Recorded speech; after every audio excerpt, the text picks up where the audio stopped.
today. I'm calling tonight's meeting to order. Will the recorder please call the roll? Yes, ma'am. Counselor Duggar. I'm here. Counselor Hartmeyer-Prick. Here. Counselor Hassan. Present. Counselor Kimmy. Here. Counselor Teeter. Here. Counselor Tivnon. Here. Mayor Beatty. Here. All present. Thank you. Council President, I believe we have a motion coming out of executive session. Yes, I move to designate the city manager as authorized to carry on labor negotiations with SEIU. Second. It's been moved and seconded. Any discussion on tonight's motion? Seeing none, will the recorder call the roll? Yes, ma'am. Counselor Tivnon. Yes. Counselor Hartmeyer-Prick. Yes. Counselor Kimmy. Yes. Counselor Hassan. Yes. Counselor Teeter. Yes. Mayor Beatty. Counselor Duggar. Yes. 7-0. All right, tonight I'm going to open up our public comment portion of the evening. Visitor comment is an opportunity for you to speak to your local city council. It's an important part of how we do business. However, to help us comply with Oregon's open meeting laws, this is not a time for dialogue and rather a time for us to listen to you. So tonight we'll be talking in 3-minute segments. And up first, we have Kyle Todd, the BDA director. When you get up, you have 3 minutes to address the council.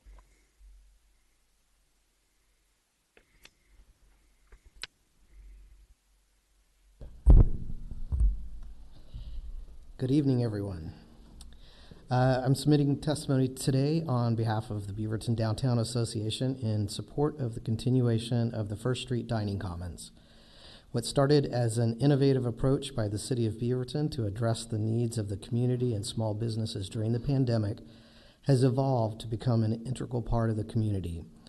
There's not a day that goes by that I don't see multiple groups of people utilizing the space at some point during the day, even in the most inclement of weather. Families regularly bring their kids to play. People get to get takeout from area restaurants, then sit and dine there. And even during the work week, I regularly see meetings being held at the space. It truly meets the definition of an anchor or third space where one can enjoy the amenities of the city regardless of the amount of money in their pockets. Like all projects, though, it is time to look for ways to refresh and enhance this important space. With some upfront investment by the city or other managing partners and some targeted fundraising, high quality and more attractive semi-permanent fixtures and furniture could be installed. This could cut the cost of the long-term rentals and beautify the space. The BDA is eager to assist with programming. Imagine a summer evening with one of the local high school jazz bands or string quartets playing, or one of the local dance schools offering free dance lessons for a couple of hours, or curated small business pop-ups on the weekends, maybe even some farmers market overflow. The possibilities are endless and could benefit the surrounding businesses by making the space a starting point to explore all that downtown Beaverton has to offer. The First Street Dining Commons is an important asset to the area, benefiting surrounding businesses and community members. It helps the city meet its goals of increased park space in the central neighborhood of Beaverton, and it has tremendous potential to grow and bring even more value to the entire city. I strongly urge the city of Beaverton to continue the forward growth of downtown Beaverton by continuing to support and invest in the First Street Dining Commons. Thank you very much. Aaron Shellstorm, sorry if I'm not pronouncing that correctly.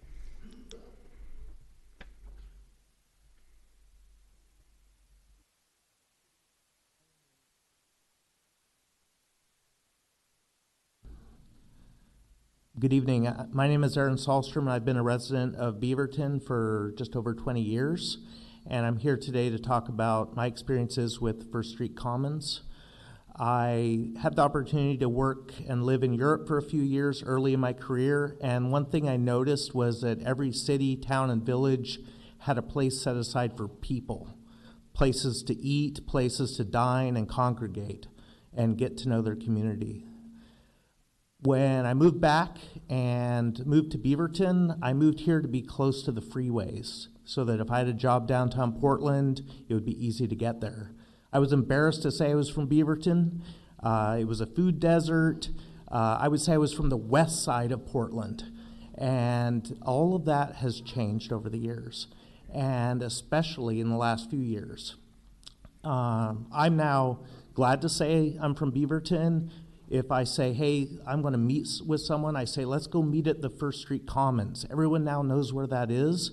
Everyone's familiar with the restaurants in the area, and it's really, I think, become a real focal point of our community.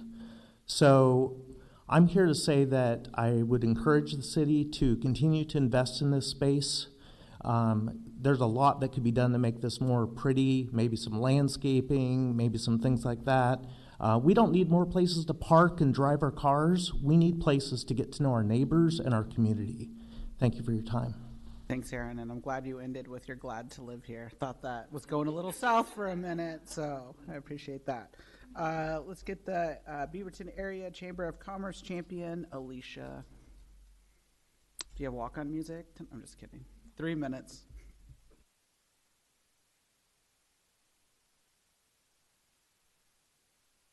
There we go. Hi, my name is Alicia Burmese, President and CEO of the Beaverton Area Chamber of Commerce. I'm speaking here this evening on behalf of the Beaverton Area Chamber and about First Street Commons. We have heard opinions both in favor and in opposition to the First Street Commons proposal to BURA. We've heard businesses express concern about the amounts of money proposed and the lack of use of First Street Commons. On the other hand, we've heard businesses rave about First Street Commons and be so thankful that it exists and brings people into downtown Beaverton. We would like to ask if there's been a convening of downtown business owners in person to contribute to the ideas being put forth.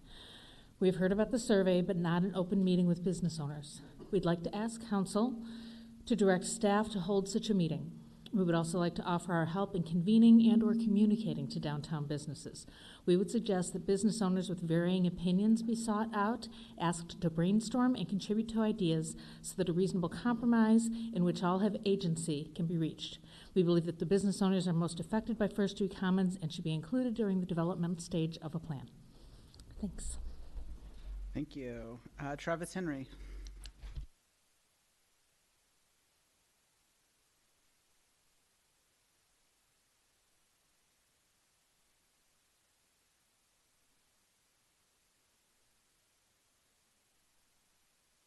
Sorry, I didn't do that. Sorry. I was going to say this is my first public testimony in 3 years. I'm glad to be off Zoom, so nice to see everyone. I just wanted to come and give some context in support of the First Street Commons. My company has developed many of the projects that are along Watson Avenue and that have been a part of the resurgence in some ways of the Beaverton kind of dining experience and the downtown retail corridors. And what I wanted to point out is that the First Street Commons in many ways is what is lauded in the development and urban planning communities as a there space. It is not something at all that can be predicted or designed in a laboratory or in an office. It is actually something that emerges organically, and it's a powerful thing when you actually have one. I've done many projects where we've tried to put this type of space or location, geographic location, that, and what ends up happening is that it's a will of the community that makes it something meaningful and I hope to be permanent. A good example in Portland was the EcoTrust building. It was a building that, was developed, but it became owned in some ways by the community. It had to do with the timing, it had to do with the tenants, it had to do with the architecture. And I feel that the investment that we've all made as the city and private citizens, we've actually created something that's amazing in that it has a life of its own. Our operating management company is hired by the city or contracted with the city to do the cleaning and some of the work associated with keeping the property up. And they take random samples 3 times a day about how many people are there. And on a monthly basis, year to date, January through October, there's been approximately 1,500 to 2,500 people there every month. And the summer months, obviously, higher count. But I just, as a property owner who has benefited through this, through COVID, even though COVID is somewhat behind us, we're still not out of the woods. I think that most businesses are, especially food and beverage business, are still feeling the pain of not having a ton of people coming out in mass. And so I just would like to reiterate that our experiences and so much of what we've accomplished in Beaverton to date, where it's now considered, a regional leader in both attracting, quality businesses because of the, I think creativity of the staff and the proactive nature of the city, really helped define something special. And First Street Commons, in many ways, is the synthesis and the embodiment of that, in my opinion. So I just would like to, as you think about it, not just to review it through a financial lens, but to think about it in terms of we've actually created something that's pretty special and magical in a lot of ways that you can't just design by hiring architects to come up with a great urban plan. And lastly, I would say that it's also in the middle of this proposed loop project, which is going to be a great second act to what we've already done. And I'd like to see First Street Commons have a connected cohesiveness with that program. It creates safety along Southwest Watson and traffic calming measures. It's just a win-win-win all around, and thank you for your time. Awesome. Thank you for joining us this evening. Okay, tonight we are going to start with a proclamation that the council president has agreed to read. Thank you, Mayor. A proclamation from the Office of the Mayor of the City of Beaverton. Whereas on December 10th, 1948, the member states of the United Nations signed the Universal Declaration of Human Rights, and countries of different political, economic, ethnic, racial, and social systems unanimously agreed on the fundamental rights that all people share, solely based on their common humanity. And whereas the Universal Declaration asserts that recognition of the inherent dignity and the equal and inalienable rights of all members of the human family is the foundation of freedom, justice, and peace. And whereas disregard and contempt for human rights have resulted in acts that have outraged the conscience of humankind, dividing us as people. And whereas the Universal Declaration is referred to as the authoritative definition of human rights standards, and increasingly referred to as customary international law by which all countries must abide. And whereas the primary responsibility to promote respect for these rights and freedom lies with each individual, and each of us can play a major role in enhancing human rights. And whereas the City of Beaverton established the Human Rights Advisory Commission in 1993, thus cementing the importance of this work for our city, encouraging commission members to advocate for the human rights of Beaverton residents every day. And whereas the people of Beaverton, Oregon, reaffirm their faith in fundamental human rights, in the dignity and worth of the human person, and the equal rights of men and women, and have determined to promote social progress and better standards of life. Now, therefore, on behalf of Lacey Beatty, the mayor of the City of Beaverton, I do hereby proclaim December 10th, 2023 as Human Rights Day in the City of Beaverton, and challenge our residents to study and promote the Universal Declaration of Human Rights, ideas to the end that freedom, justice, and equality shall not perish, but will flourish and be made available to all. Is there anyone from the Human Rights Advisory Committee here? Do you want to come up and say something?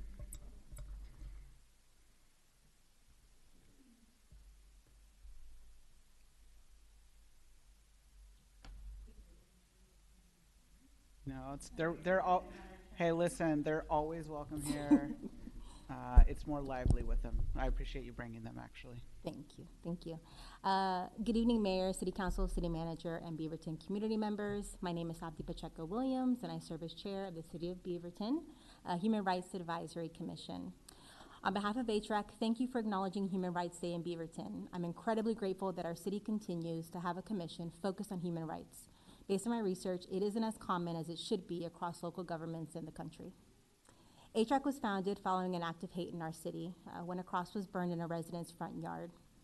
The mission of HRAC is to fight for equity and inclusivity in Beaverton, ensuring all feel seen and included, particularly around our most marginalized communities. This year, we've advocated for several causes, including our Community Voices Project, where we collect the stories and concerns of Beaverton's residents across human rights in our city. Police participation, representing the community as we look at successes and opportunities. Hi. With Beaverton Police and BPD use of force policies. You want to sit? Okay.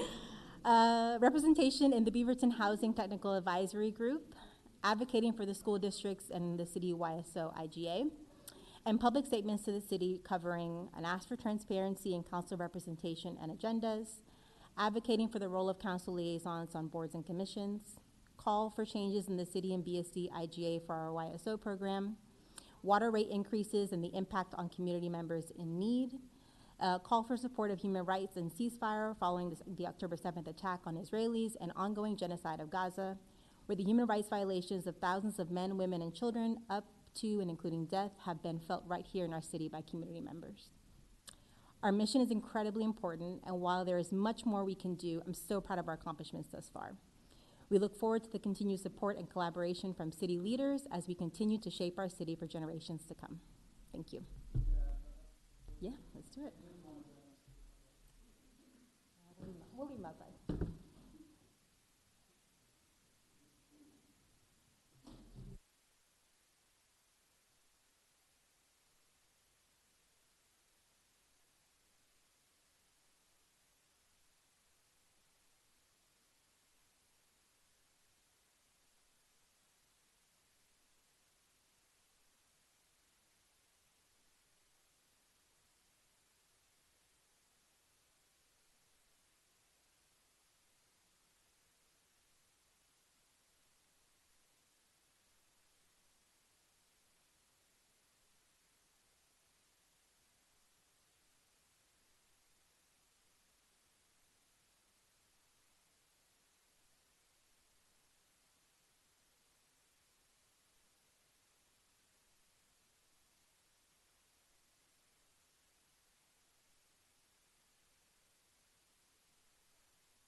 Okay, we are on to the city manager's report.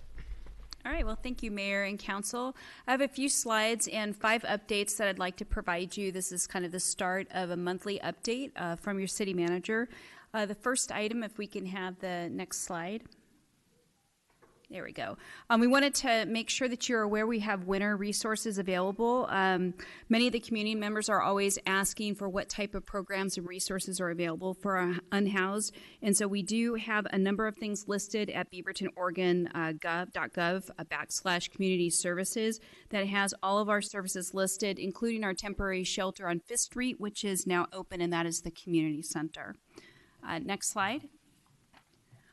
One of the things we're really proud of is that our city employees are really embracing the giving spirit. We actually fundraised and raised about $8,400, and those funds will be split between actually 2 agencies that the organization identified. One is Family Promise of Greater Washington County, and for those that aren't familiar with it, it provides emergency shelter and wraparound services to transition families off the street. And the other is the Family Justice Center of Washington County that hosts a collaboration of agencies dedicated to providing safety and healing and hope to people that are impacted by abuse and violence. Next slide. This is really exciting. Our library is having an uptick, and a significant one, in visitation, 41%. This is being seen at both of the main library and our Murray Shoals branch, which is exciting. I think a lot of this has to do with the great programming that our staff is providing, so kudos to them. And one thing that I'm really extraordinarily proud of is that the staff has begun an assessment of equality, diversity, and inclusion support of collection development, and they're doing great strides in there in diversifying our collection. So thank you to them and that good work. The next item is something really exciting. It's a public art tour map. And so the Beaverton Arts Program has launched a new public art tour map that's available on the city's website, the website listed there. It's an interactive display of the city's 17 public art installations, and we really want to encourage the community to explore public art around the city. It's kind of what makes it unique and different. The map's going to be expanded each year to include murals that will be promoted in the spring. So check that out when you get a chance. And then finally, the 5th item is that we're really excited that ODOT has completed the southbound frontage road connecting Allen Boulevard and Denny Road interchanges. That's along 217. It's now open. Yay. Yes. So that's the frontage road also includes new auxiliary lanes, which is really important because that helps merging. It reduces the number of crashes, congestion, just increases overall safety. So we are thrilled about that.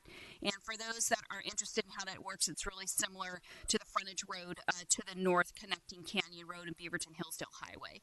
So with that, that concludes my update. We're going to endeavor to give you these pieces of bullets and information so that you can share those with your boards and commissions. And so if there are things that you're curious about and would like me to report on, more than happy to take that feedback each month and share that with both you and the community. So thank you for your time. Thank you. Okay, Council President, consent, please. Yes, Mayor, I move that we approve the consent agenda. Second. It's been moved and seconded by Councilor Duggar. Councilor Duggar. Any discussion on the motion? Councilor Tifnon? I'm sorry, I'm like day 6 of a super bad migraine, so I'm just You're a little, okay. I'm a little out of pocket. Go ahead. Councilor Tifnon? I have a Oh, well, we'll get back to We're that. moving fast. I have a comment on the consent agenda. I stopped by last night because we had climate action, and I saw our city recorder, and I just wanted to thank you. Reading back through the minutes from the first meeting of December was really hard. It was actually maybe harder for me to read it than when we were sitting here in the room, but I think it was a really good just record of what happened that night, and it helps give context to like just what's going on in our community. So I just wanted to thank you because I feel like reading it was hard, so having to re-listen and type minutes, like it wasn't great. It wasn't a great feeling, but I just think it's important that our records do reflect the things that are happening in our community, even when they're hard, even when they're ugly. Also, as a reminder to all of us to keep fighting against hatred. Thank you. I do have 2 comments. One, we're getting an indoor pickleball court. We're approved the liquor license tonight, so we're going to have to go and check that out because pickleball is awesome. And I wanted to give a shout out to Lanny and Francisca from the neighborhood department that helped with the board and commission process this year with all the intake, making sure people got interviews, helping. It's no easy task. They work alongside the mayor's office team. We do 15-minute interview blocks. We have to coordinate staff. We have to coordinate chairs of the committees to come. They do scoring sheets, and we just couldn't do this work without a great partnership between the mayor's office and the neighborhood office. And I think we got a really awesome list of board and commission members this year. And if you didn't make the cut, I want to remind people that I, the mayor, was not selected the first time that I applied for the Beaverton Vision Committee. So if you weren't selected, you could be the next mayor of Beaverton. So with that, will the recorder call the roll? Yes, ma'am. Councilor Hassan? Yes. Councilor Kimmy? Yes. Councilor Tifnon? Yes. Councilor Teeter? Yes. Mayor Beatty? Yes. Councilor Hartmeyer-Prigg? Yes. Councilor Duggar? Yes. 7-0. Awesome. Okay, well, we have 2 work sessions this evening. We're going to start with Agenda Bill 23242, the Facilities Master Plan. Dan, you could introduce your crew and get going.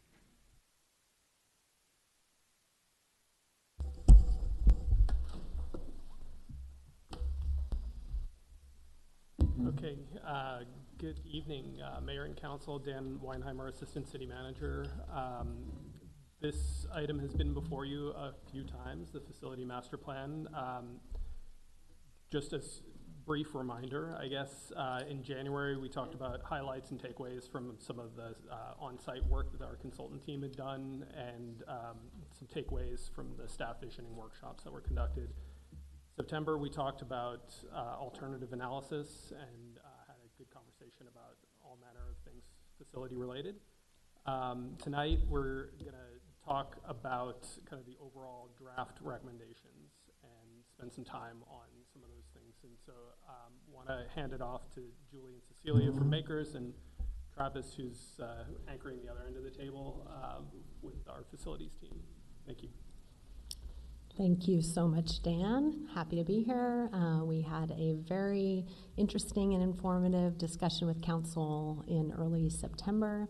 You all asked some very good questions. And so we went back, rolled up our sleeves, worked with our team and our great staff project group, as well as department directors, to refine our analysis, update our recommendations, and present them to you this evening. So wanted to ground this discussion, as always, in our project goals. We were set forth to help the City of Beaverton determine the best course of action for your near-term priorities, but also to comprehensively identify all of your facilities needs so you can make good decisions moving forward for budgets and work plans. We also, working across your departments, were charged with identifying opportunities to make cost-effective investments, encourage partnerships, and see where we can improve your facilities and their service to your community. As Dan mentioned, we've been at this for some time. We are about in the middle of the last third of the project. We completed the needs assessment and visioning in 2022.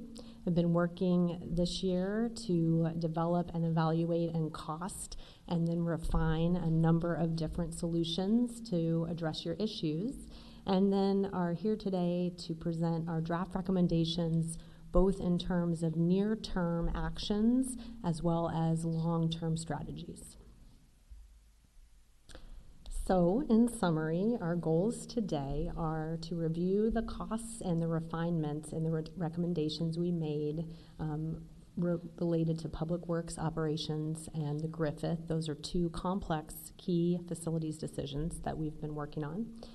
We hope to circle back and answer some of Council's great questions and then ask you to confirm our draft recommendations and or identify any suggestions or changes prior to our final Council briefing, which will be February-March timeline next year.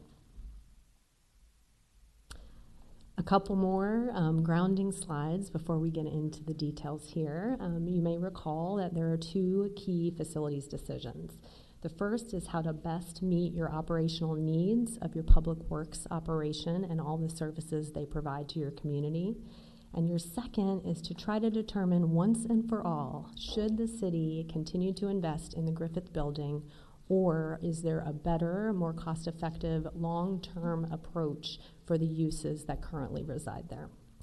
We don't want to forget, though we've spent a lot of time, and we'll talk to you a lot about those two complex areas, there are a variety of other anticipated needs that we are cataloging and will be recommended and prioritized and phased out in your plan. Those include major maintenance, tenants improvements, your homeless shelter, and then services to your growing community, whether it's in police or library or other issues. And finally, in terms of setting the context, we want to acknowledge that this is an especially challenging time to be contemplating the span of facilities issues that you face. With constrained finances, we understand that any major investments in facilities will need new revenues or creative financing. So working with your staff and with directors, we've rolled up our sleeves. We've identified what we think are some reasonable near-term steps that you can take even within this funding environment, as well as other creative approaches to phase out major investments and bring in partnerships to make those happen. We're looking forward to your questions. Feel free to interrupt us anytime when you see one, and we'll pause at the end of each section. I do have one under the assumptions or the anticipated needs, and I know this maybe isn't traditional, but you opened your slide with a piece of our public art. Have you built in assumption of maintaining the public art? So we have not built in an assumption to maintaining public art, and that is a really interesting suggestion. Do you feel that that should be included in your facilities? I think so. Plan? They're publicly owned assets. I mean, the one out front is very large. I mean, maybe it only takes painting it, but that's not the only piece of art we've invested in. And I have a long-term concern around we want art. We're investing in it. What's going to happen? I think about the piece outside the Reeser. I think about the piece here. We need to have a long-term, all the stuff outside the police station. Maybe they're embedded with the buildings they're in front of, but I don't think so. And so I do think we need to have that in there. Yeah, the art, as in the arts program budget, there's a line item for maintenance in that. So we'll definitely be coming back with more information about the arts program and the maintenance of public art Very pieces. small. It is very small, Actually making absolutely, the art 100%. And so that's why I wonder if it actually, should it live there? Maybe, I don't even know if that's a policy question. Maybe that's a you and the city manager. Should it be living in that department versus when we're going out to be creative financing? Should it be wrapped into the other facilities we own? Absolutely, yeah, and we're well aware when we accept public art and place it, we have an obligation to maintain it and to maintain it to the standard the artist have.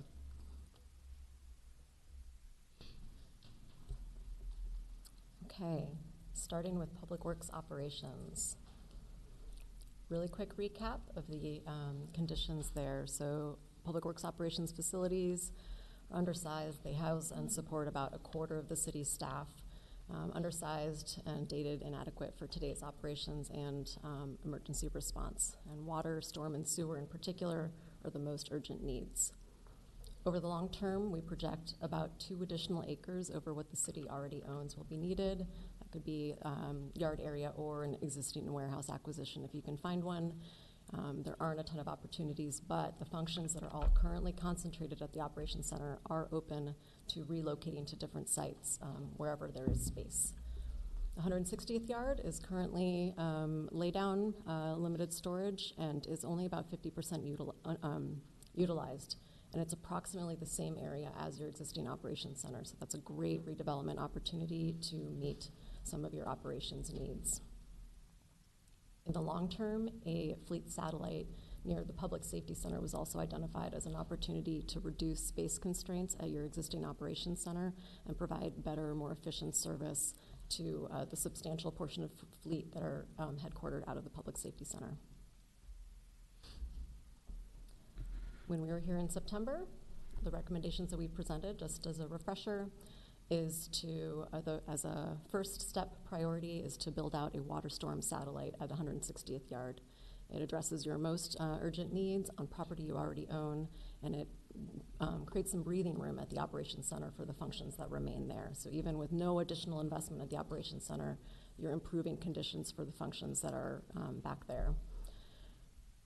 Also, simultaneously pursue property acquisition and be positioned to acquire when the opportunity strikes for the near and long-term needs that are projected. And over the long term, this is a phased investment proposal, redevelop the property you acquire in the Operations Center to meet long-term needs. So today, we'd like to present some cost assumptions around the first part of that recommendation and provide some more detailed near-term actions. We also, in the packet, have included some backup slides to answer prior council questions about potential property availability for city-owned property and the opportunity for partnerships. So we've developed rough order of magnitude planning purposes costs for building out the 160th yard as a operations satellite for water, storm, and sewer. So this is a full development of that site to meet the 30-year needs for those functions. The planning assumptions that we have are cost sensitive, so we're assuming that you're doing lower cost prefabricated structures and postponing construction of some ideal but not critical to have at the outset structures like covered parking and storage. For a little bit of context, water is able to issue debt to finance a project like this, but storm and sewer are cash pay. So the chart here illustrates a hypothetical scenario that says, if you're trying to build by 2030, how would you pull together the funding from all 3 of those lines of business in order to build out the new satellite? So the chart shows total project cost, the dollar increase to a typical ratepayer bill, and then what that represents as a percentage increase over the total bill. For water, their portion of the project, given their space needs, is about $9.4 million. That's total project cost, $2024, and it includes a 20% planning contingency. We're at 0% design here, so this is really a planning number for decision making. That is about a 3.3% on an average ratepayer's bill. Storm and sewer, the staffing and facilities are shared for the purposes of this scenario. We're splitting it 50-50, so $7.1 million for each of those lines of business to build out the facilities. And for a 5-year period, that represents a 4.5% increase for sewer on the bill and a 10.8% increase for storm. But that assumes you're raising rates for 5 years only, and then the facility is paid. Obviously, there are different ways of structuring that funding scenario. This is just a placeholder. We look forward to working with your finance folks to explore a more specific scenario there. Yeah. This might be more of a thought than a question. We just approved an increase for our water fees. And if we're looking at our 5-year forecast, we see our water fees continuing to increase over the several coming years. And so looking at this, like, I do have a lot of concern around that. So one of the things that might help is for me to see how the 5-year forecast or the future forecast for our water and sewer rates plays in with scenarios here. And how can we spread that out a little bit so that it's not just a dramatic upward curve for fees and rates that people are paying, but how can we level it out a little bit and maybe still get some of this work done? What role does Clean Water Services play in some of this? Like, we don't do all of the sewer and storm. This is a co-service with another agency. That's right, and I will confess to not being fully read into all of the details of how that's split out. What I would say is this assumes that the construction is funded from the city. From the city's portion of the rates. So we're not increasing the portion that gets kicked out to. What is our IGA state when we're doing facilities with CWS? So we're in the process of finalizing that revised IGA, and I think in terms of facilities, I'm not going to confess to no, but I'm suggesting it's like $4.22 of their coverage, maybe 21. We'll absorb some of it, but yeah. I think that is a piece that we need to consider and negotiate into the contract with CWS. Well, yeah. Okay. We hope also that this provides that information regarding your long-term facilities needs to support City of Beaverton water, so that as you are contemplating rate increases in different scenarios, this is included. It's most often forgotten by many, many jurisdictions, and so you don't want to forget your crews need a place to show up, get their supplies, get their vehicles in order to go maintain those water lines, provide this service.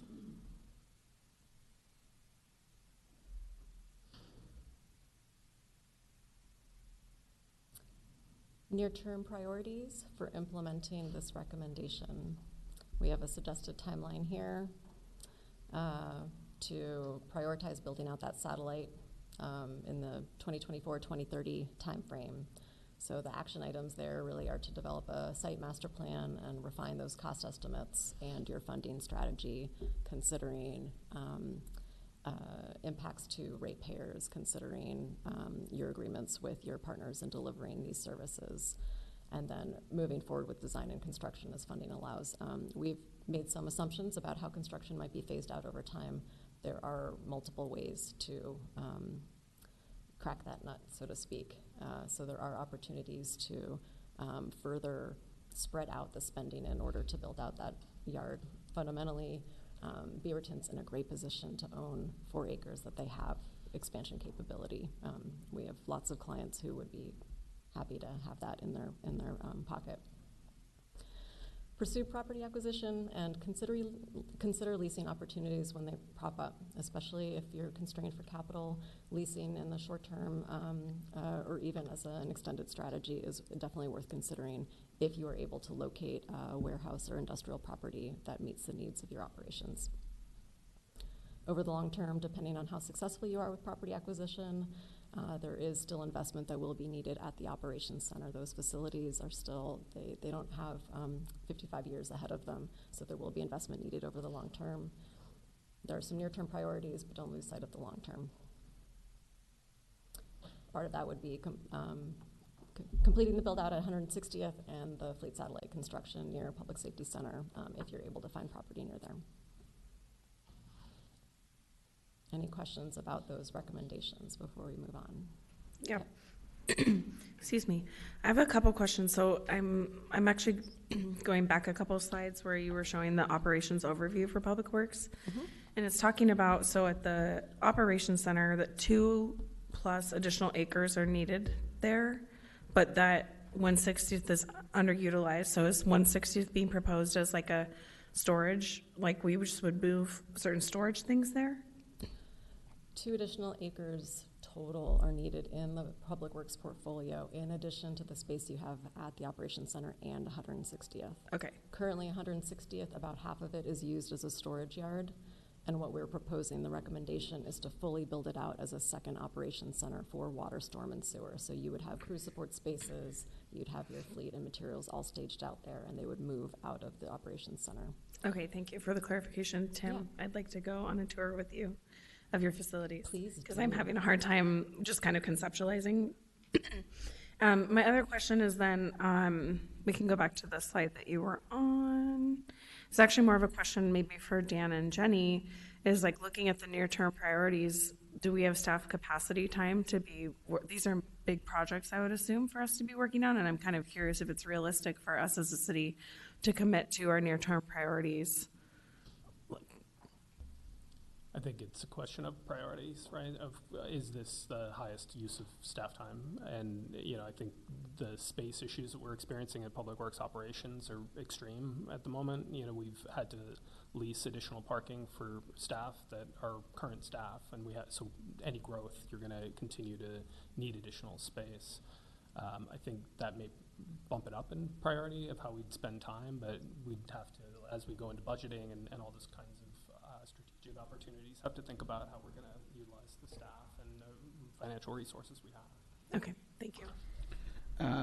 When we were facing constraints with the police department, like when we were thinking about what we were going to do in the future, we had a lot of tours, particularly of elected officials and people that could help us. I think we need to, having been through the operations center and seeing them stacked on top of each other, I would suggest to you and the city manager that we start thinking about getting council through to tour some of these, and then what it might look like in the future to offer tours to the community when we're starting to talk about rates increases and those kind of things, so they could see what's happening.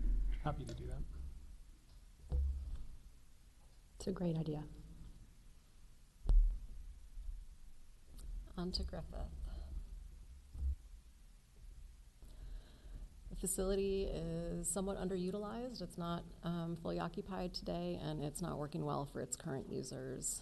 There is a significant backlog of deferred maintenance today, as well as more than your backlog in predicted maintenance expected by 2030. The structure is seismically vulnerable. The site is vulnerable to flooding. Significantly, that is where the city's server is, and also a vault on the site that is subject to flooding. Both of those items should not be in a high-risk area as a permanent condition. If the city were to stay, the building would need a lot of work, a lot of investment, and even so, it's not clear that that investment would really be a generational solution. There are spaces at the Beaverton building that could be vacated, but where leases could be vacated, but it would be a pinch to consolidate functions. Estimated high-level estimate of the market value for the building and site are about $14 million. So our recommendation that we presented back in September was to build a new building to accommodate court, as well as admin functions currently at the Griffith building and potential new growth downtown, and to sell Griffith. It provides the best value over time because you're able to leverage the sale of Griffith to defray some of the costs and walk away from some of those rising deferred maintenance issues. It also allows you to design that project to meet your needs with a forward-thinking lens, thinking about growth. As a backup, if you're unable to locate property, building new at Griffith, making use of the property you already own. So today we are going to talk with a little bit more specificity about the cost assumptions that are driving that recommendation, and answer some of the questions we received the last time about how we might be able to reduce the program, what impacts virtual court might have on the space needs, and how we might consider using the Beaverton building for Griffith uses. Again, we have some backup slides to answer additional questions about how we arrived at the Griffith valuation, what it means to build at Griffith, given the floodplain that overlaps part of the site, and what the opportunities are for public-private partnerships to build a court admin building. So we took another look at the court space needs. We, in consultation with court, we reduced the program by about 20%. We identified some opportunities for streamlining that footprint and reducing construction cost assumptions. We also talked in detail about how virtual court might be brought to bear to reduce space needs. And as a baseline, that was baked into the space needs assumption. And the main sticking point is that Beaverton's court is a criminal court. And as soon as you have a criminal court, there are some proceedings that must happen in person. There is not a virtual option. And once you need that space once, you need to build it out so that you have it, in particular when you're talking about transporting in custody defendants. We took a closer look at fitting court into the Beaverton building, so a more specific test fit, looking at the existing spaces and how you might be able to cost effectively modify the building to consolidate not just court, but all of the other functions in the Griffith building. And we found that they are able to be accommodated, but there are a lot of downsides to that option. It doesn't meet, it really compromises function for all building users, both the current ones and the new ones that would be coming in. It takes all of your growth expansion space, so you'd have to terminate nearly all of your leases. And with that comes a significant revenue loss. It's about $1.1 million a year is our understanding, your current revenue from the leases in the upper floors. This is a meaty slide. I'm going to spend a minute on it. So this slide provides a comparison of the cost performance of 3 options for replacing Griffith or finding a new facility for Griffith. So those are building new in downtown, building new on the Griffith site, or renovating the Beaverton building. The chart on the left compiles all of the major cost factors of those options. So the most notable one is the cost of new construction or renovation. So obviously that is the majority of the cost for building new in downtown or Griffith. It also considers the cost of acquiring property. Downtown, our assumption is that it's minimally developed land. There's a lot of surface parking. We understand some of it's owned by Bura, but there's a lot of minimally developed property where the value, the acquisition cost would be fairly low. In fact, you can barely see it on the slide. When we brief this slide, it's really challenging to point out. It's that tiny sliver relative to the total construction cost. We're also including the cost to demolish Griffith if you're rebuilding on site at the Griffith building. That's the red bar. The revenue you might get from the sale of Griffith, which discounts the total option cost for both new and downtown and renovating the Beaverton building. And we also considered the impact of the lost lease revenue if you move into the Beaverton building. So that gray bar on the Beaverton building option is the representative of 10 years of lost lease revenue for that building if you kick out all of those leases in order to accommodate Griffith uses. When you consider all of those factors, new in downtown, it's about $51 million. Building new at Griffith is about $70 million. And renovating the Beaverton building, your cost after 10 years is about $2 million.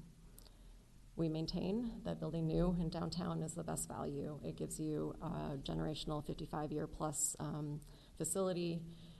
It provides a building that has adjacency to your other city functions, and it allows you to contribute to the economic revitalization of the downtown area. New at Griffith has some implementation benefits. You aren't dependent on finding an acquisition opportunity. It is more expensive, but it still provides you a generational improvement or solution to your needs for providing space for court. We do not recommend renovating the Beaverton building. So it is the most low-cost option in the near term, but the drawbacks we think are really significant and worth thinking about. It functions poorly. You would have to do a lot to create the ground floor circulation and security you would need to support court, to support transportation of in-custody defendants.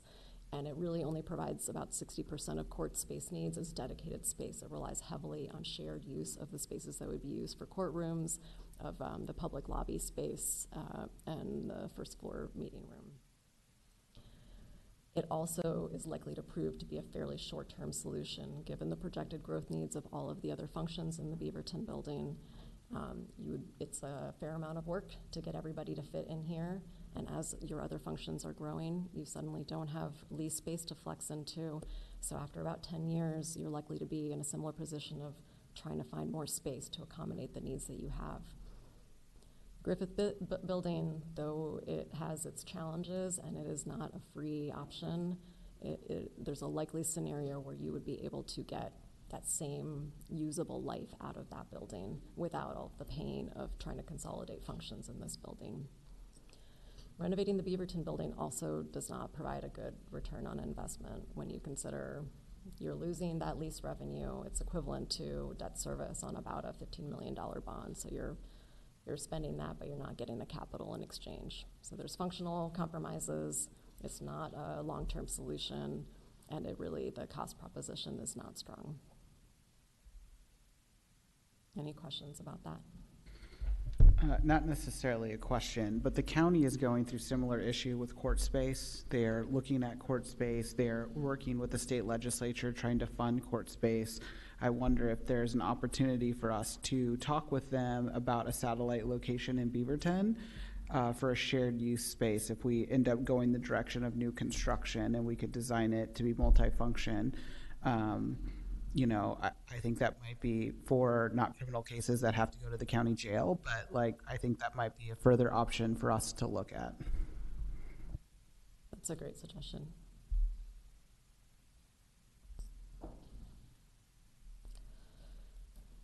So the long-term recommendation is to get out of Griffith. It is not a long-term solution, and we do recommend that the city continue to work to develop a strategy for getting out of that building. We understand that solution might not be available in the near term, but being really thoughtful and deliberate about how you're investing in that building, making sure you're not spending good money after bad, and being cognizant of the risks of staying in that building over the long term. So the city is able to spend about $5 million over a 10-year period in that building on permitted work, so any kind of basic maintenance. If you spend over that threshold, that building will need to come into code compliance, including compliance with floodplain requirements. $5 million is not a lot when you're talking about maintaining a 75,000 square foot building. Already today, you have $5 million in deferred maintenance projected. You need a new roof there. There are repairs to the envelope that need to happen. If those systems fail and you have already spent out your budget and you're suddenly on the hook for bringing all of your building into code for seismic, for life safety, for accessibility, and for dealing with floodplain issues, that potentially puts the city in a really challenging position when you have to maintain critical services that are currently hosted in that building. What about leasing space? 10 years ago, that was the police station, city hall, and the court. We've not functionally grown more employees. We all used to be in one building, and we turned it to a court relatively easily. So what about leasing space? Is that an option for us in the short term? It's not necessarily a short-term option because of the investment you would need to make. It is not, it would take partnering with a broker and finding the right space in the right place. Construction costs and renovation costs are much higher than they used to be. And in our assessment of available commercial space in the city of Beaverton, there's just not a lot of it. And a lot of it looks like the Beaverton building. So you'd be in it for the same level of investment just to get it to operate as a court. That is certainly an option worth considering, but the opportunities are not a dime a dozen, I think is what I would say about that. Can I add one comment? And I don't know if all of us were here, but when we had cited the shelter to be in that area, we'd heard from a lot of local businesses, right, their feelings. And I just want to be thoughtful of like if we were to leave Griffith. That's just something that's sitting in my head as I read through this, so I wanted to say it.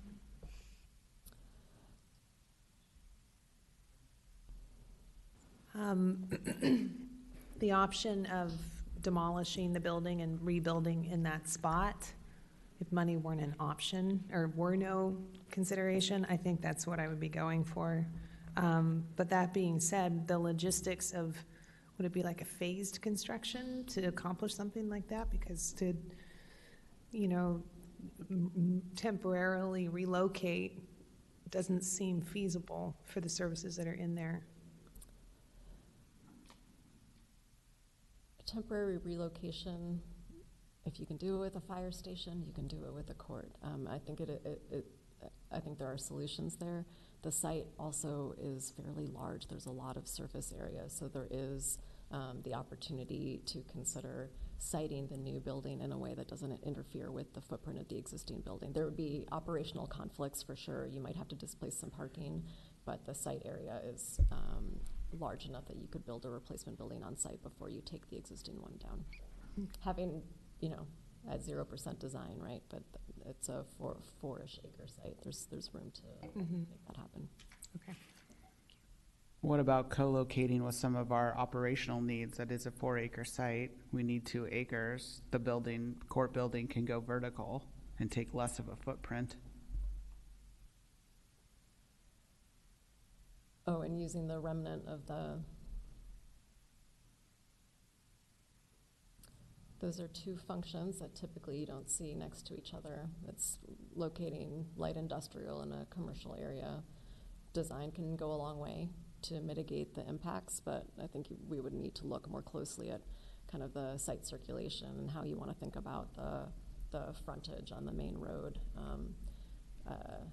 It might be a challenging kind of site design, especially considering the other neighbors and the other businesses that operate.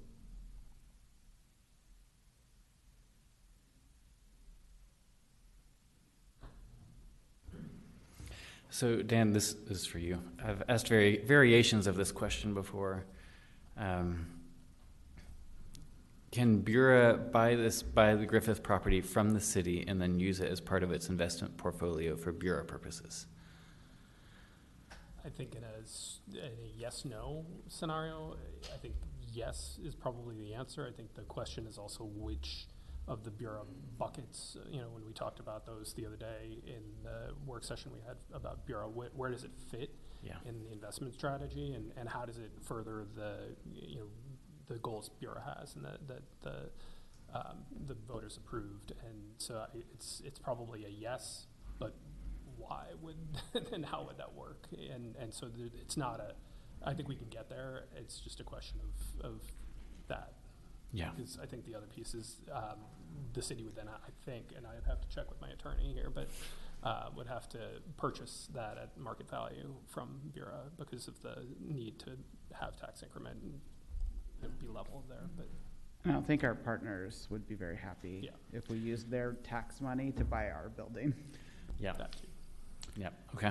But Councilor Tita does raise an interesting point. Could we subdivide the property, build vertical for us, and sell part of it off to offset the cost? I think that would be worth exploring. Yeah, I like that, and I really like the mayor's option of seeing if we can co-locate with a county branch office, especially if it's like right here, part of the round, being right next to city services too. That'd be really interesting. Mayor, operationally, does it make sense for the court to be near the public safety center? Is there a lot of traffic between the two, or is that not really something we see? As we understand it, it's between the county jail and court that would be the So main. not the temporary holding facility at the public safety center, more the court and the county jail. That's Most important thing for court is public transit and easy access for their main customers who are coming to court proceedings. And So their current location works great. A location downtown is also great. Thank you. And if I'm channeling the police department, I believe they're not able to hold people in the facility at the Public Safety Center for more than a couple hours. So Well, you're looking at the deputy chief, I'm so looking maybe at he him, could answer.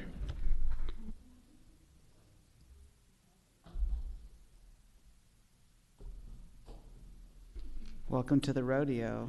Exactly. Find a mic. Yeah, that's Dan's. Dan's correct. There we go. Dan's correct. We can only hold folks under the temporary holding cells for 4 hours, and so that's why the majority of court-related cases are held at the county jail, brought to the Griffith building for temporary holding, court appearances in and out, and then transported back to the county jail. So locating near us wouldn't really provide a lot of usefulness, utilizing our cells to do that. We maintain a satellite office at the Griffith building so that our community service officers who do the transports can come and go from there, and that's very appropriate. And as long as any sort of court facility had that kind of satellite for us to use, then I think that would meet our needs.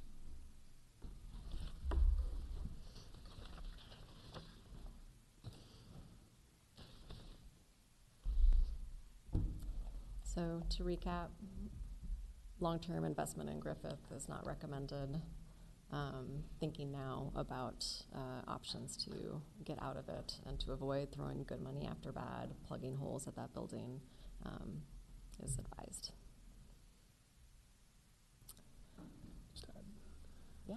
Sorry, just the community development department will scold me if I don't add just a caveat to the 4.9 number that was thrown out. We have already spent some of that. There have been some renovations, and so I think the number right now is about 3.2 million, with some of that potentially rolling, I guess, because there's a 10-year period of when those renovations occur. So there's maybe a smaller number that we have to work with, and that will constrain some of our ability to do further renovations. And I'll note in the fine print, this was an editorial quandary. The 4.9 is a number intended for council because it includes soft costs. So that is a total project cost. That is what you would need to pay for. The way that the threshold is calculated that Dan is referencing is just the hard cost. So 4.9 is sort of the project cost of the city. He is correct that the number you would see otherwise would be lower because it reflects a different project total. That makes sense to everybody.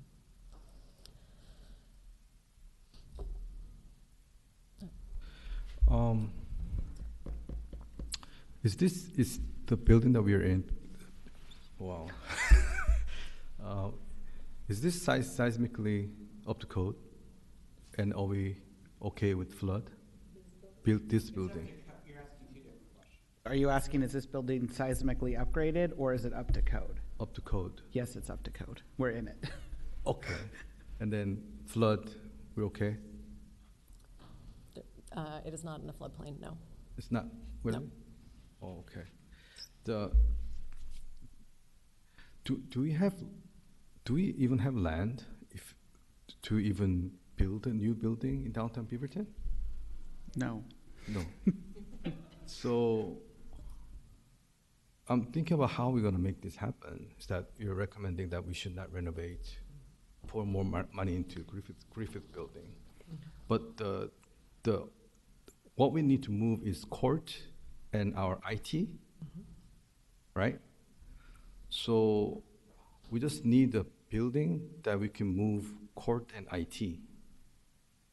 And what future growth are you thinking about that we need to build a $70 million building?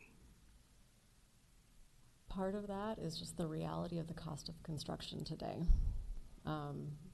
Construction costs have gone up tremendously in the past few years, so that is part of what's driving that rather large number. That also considers there are a few other functions at Griffith that have a relatively small footprint that are included in our assumptions.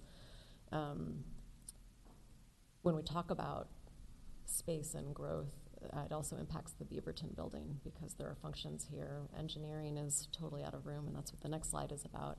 So there are a lot of other divisions within the city that we would expect to grow and increase in staff counts as the city grows.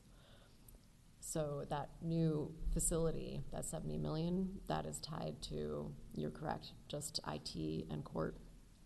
But it could conceivably be a building that's designed to accommodate other staffing growth for the functions that are here, or other spaces, other city priorities. Yes. So the thing is, in order for us to move or build a new one, so we need to buy a land, and then we have to move court and other facilities first, right? Or while that's happening, they're still stuck in a Griff's building without any improvement. That's correct. Yes.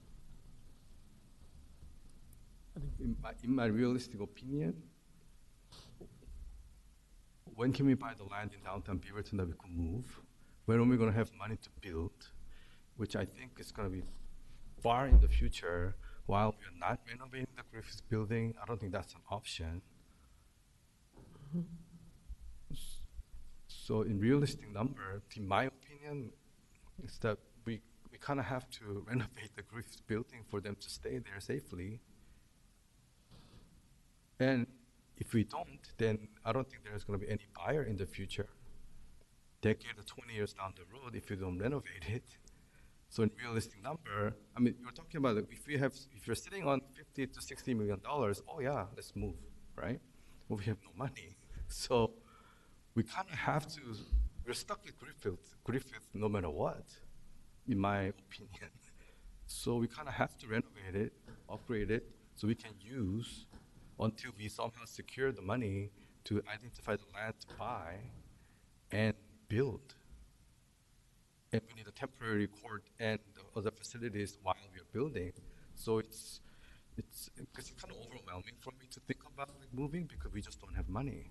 So we're kind of, yes, I don't want to put into the building that's like when the earthquake hits, it might destroy or it might flood, right? But it feels like we kind of have to make the best out of what we have until we secure some kind of fund. I could be missing so many details, but that's my thought right now. So I would just say, Councilor Kimmy, welcome to my nightmare. Yeah.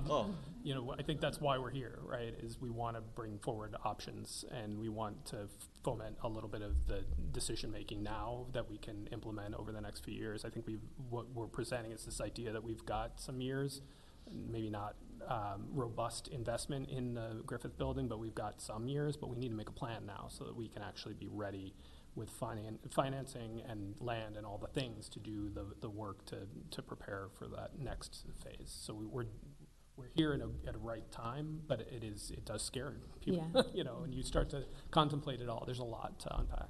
It's tricky, and we have attempted, and we'll circle back to the Beaverton one slide about that, but we've attempted to lay out next steps and a strategy in order to minimize risk, explore some options that we think are the best investment, but not leave your users at risk for too long.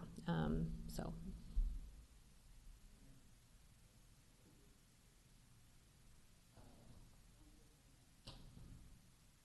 Has there been, I see here where it says 13.4 million in deferred and planned maintenance, and mentions the roofing system being pretty catastrophic if it fails.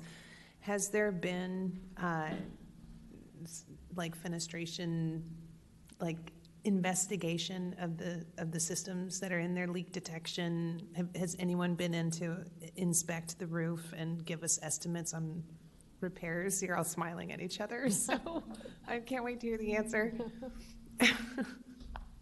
Yeah, we recently conducted a facilities condition survey and assessment, and the entire building envelope of Griffith is substandard and or failing or will soon to fail. So those are components that go into these decisions, and ultimately, like you just pointed out, Councilor, that rolls up into that number for deferred maintenance. Got it. Okay, so that this is the rock and the hard place, because if we can only spend 4.9 million over 10 years, we're getting nowhere near being able to bring this thing up to, which I'm guessing we're having massive energy loss in this building, and massive energy consumption in this building, probably mold that's growing or will if there's tons of leaks, so it's not going to be a healthy building. I agree with you, though, Councilor Kimmy, that this is extremely tricky stuff. So, okay, well, that was the question I had, was just if there had been a comprehensive investigation of the building and roof. Yeah, so that's what that deferred maintenance and predicted maintenance estimate is derived from, was a facility condition assessment. So yes, rock and hard place. We do have some recommendations for next steps to try and probe what your options might be within your near-term financial realities. One thing I do not want to lose, and so it's first on the list, is no matter what you do, if you stay and renovate Griffith and you bring it up to code and you decide this is what we got to deal with, you need to relocate the server and address the vault. Because as long as the server is in that building, it qualifies as a critical facility, and it is in a floodplain, and that is not a compatible condition. So to be code compliant, you need to get the server out. So that project needs to be done. You also need to relocate the vault. So that happens if you're renovating the building. It happens if you're selling the building. So that's really the first thing to understand. And right now, that's an engineering assessment to come up with a plan and come up with a cost for that. That's the first one. Second, oh, go ahead. This goes directly to what I was asking earlier. Just very quickly, though, if we remove the server and we remove the vault, that 4.9 million over 10 years goes away. No, that 4.9 doesn't include the server and vault. The server and vault are. It doesn't have to do with the fact that it's a critical building. It has to do with the fact that it's in a floodplain. Got it. But my other question is, we recently moved the IT servers there in recent history years. Why did we do that? I hate to say it was before my time, but it was before my time. No. He doesn't really hate to say that. Nope, you get to own it. Yeah. So I do. I mean, it's been since I've been here. And so it used to be, why do you look that way? I think the servers have been over there, but IT personnel were up on the 5th floor of the building. Of this building. Are you sure? I'm like fairly certain we've had this conversation for the dais since here, but. Okay. There was a plan to move the servers into the Public Safety Center, and that hasn't occurred. And I think we're using that space now for other things. So that had been part of the design, as I understood it, but. The space is still empty. Okay, it's not filled. Oh, you didn't bail them out with good information. So we have a place for it to go. We had a plan for it to go there. Yep. So I don't think, I hear what you're saying, but I think that's an operational thing, because besides, the cost of actually moving it, I mean, we did build space into the police station, understanding it's a critical building. And just so you guys remember, we had long-term planned for the court and the police to be co-located. However, because the police station is a critical facility, it had to be seismically upgraded. And the cost of adding courts to that building was part of the reason why our first bond didn't pass. So we removed it for the second time, knowing that the council that decided that knew a future council would be wrestling with the decision we have today. I just want to say the vault, just to add to the nightmare, I'm sorry, is broadband. It's also a lot of the switching equipment and fiber that relates to the streetlight system. And so it's critical, but there's a lot there because we're not the only owner and occupant of that, all the fiber. And so it's a partnership opportunity, and it's an engineering assessment, what's in there, but also talking to the partners who own other equipment that's in there. It's not just us needing to move things. All I heard from that was opportunity, so go find it. Thank you. If it's any consolation, the server relocation part, we do have a rough estimate. It's just of the mechanical improvements needed at the Public Safety Center. That portion of it is low 6 figures. So not a tiny project, but not a huge one. The cost of relocating the equipment, that is something to be determined. Was that not built into the cost estimate when we thought we have always planned to have it there? So why wasn't it built with the money that we told the voters it was going to be? This is not aimed at you. You didn't do it. I'm more looking at the attorney because he's the only other one here long enough to know. Just for the record, he's frowning at me, so I assume he has the same concerns. So I would like an answer, though, from you guys in the future. So in the near term, we do recommend taking steps towards trying to make a replacement building happen, whether that is a partnership with the county or a partnership with the developer. So there are some due diligence steps to explore that option to see if that's something that could be accommodated in the near term. Getting project champions within the city to do the due diligence on the financial side as well as the real estate analysis and acquisition side. Looking at the possibilities of doing a partnership or potentially putting a new court building to a bond, doing the property search and making a decision. Now we're saying by 2026, because if there isn't a replacement building, whether it's a renovated lease, a partnership project that's getting drawn up, by 2026, you're gonna have to start thinking really carefully about what investments are needed to be made to deal with the highest risk condition issues at the existing building while considering that code compliance spending threshold and understanding kind of what you're able to get out of that building in terms of remaining usable life at that point. Yeah. So I was looking back through this PowerPoint. I don't remember which slide it was on. It looked like if we were going to go with new construction, part of that would be funded by a potential general operating levy. Did I see that somewhere? No? For context, just to present the costs, if you were to pursue a GO bond, the increase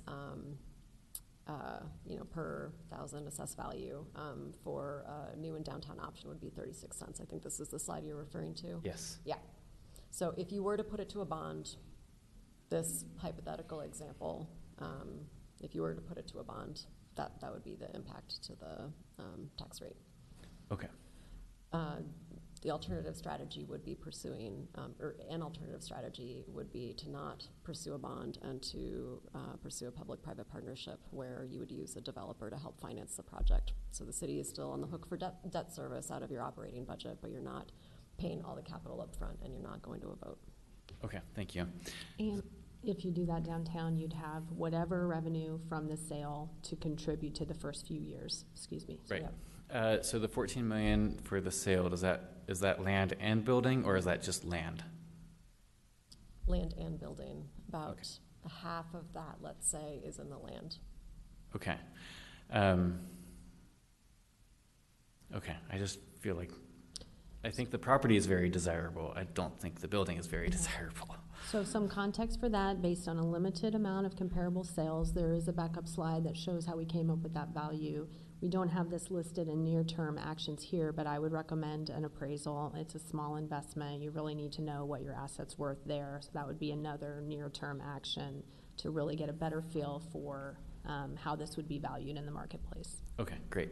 And then just my own thoughts is like, I look at renovating the Griffith building and only being usable for 10 years. It doesn't feel like a great long-term solution. And I would love to address this so that if I'm still here on this council in 10 years, I don't have to talk about it again in 10 years.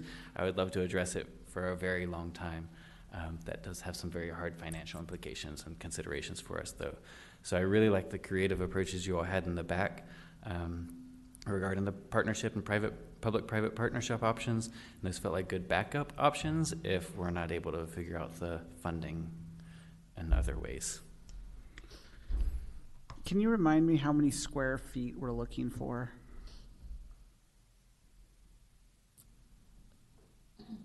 26,000 is the program for court.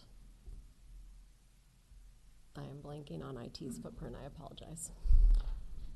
But it's not substantial. Court is the major driver there. So we don't need to replace the full 75,000. No.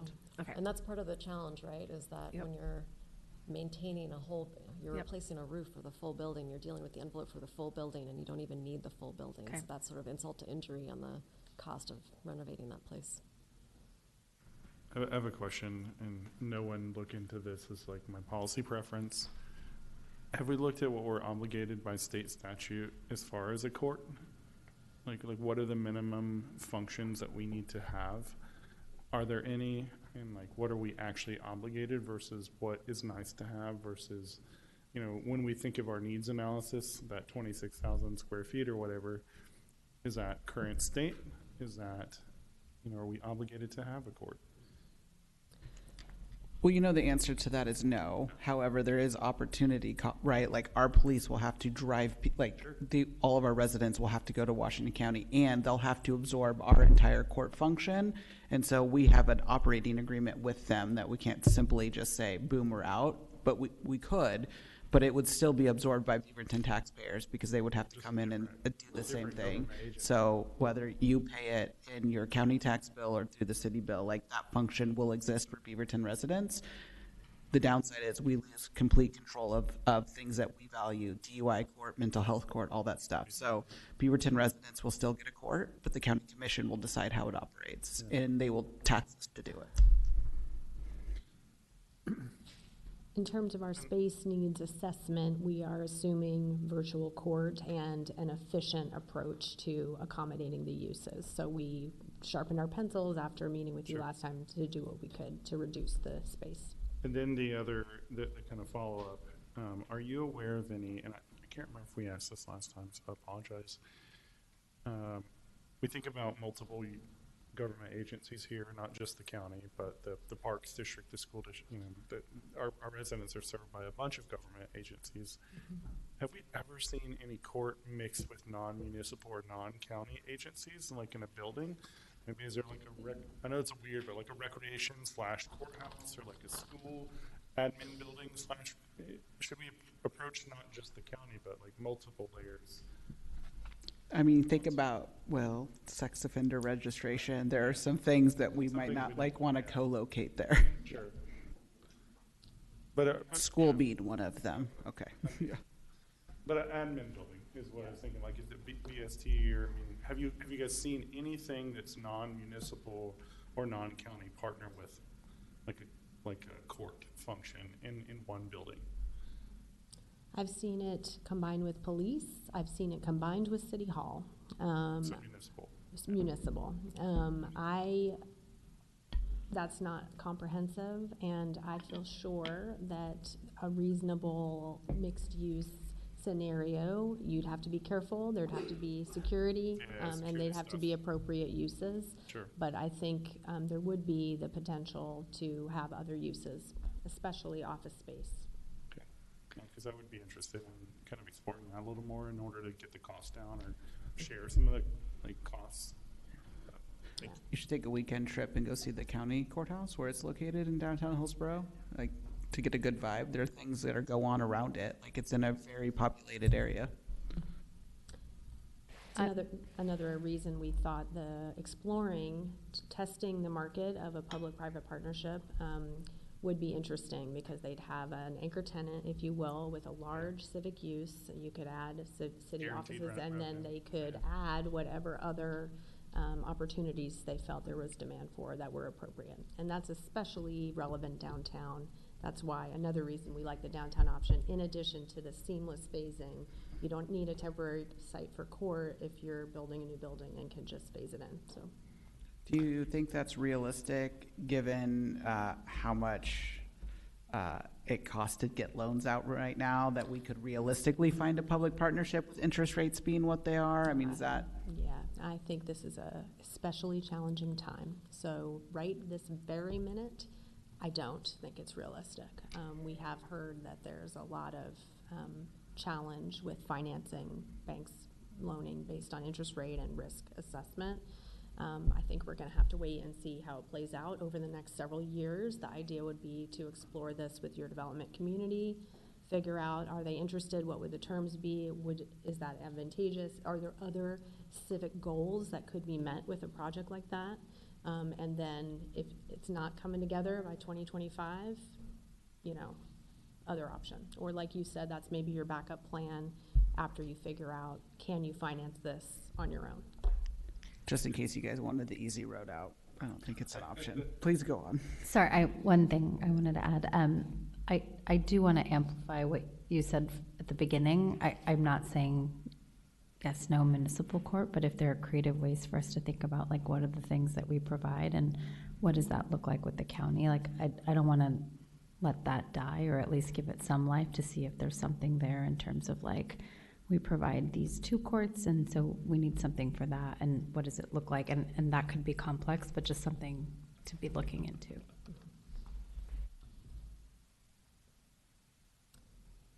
I want to circle back on one admin-related recommendation.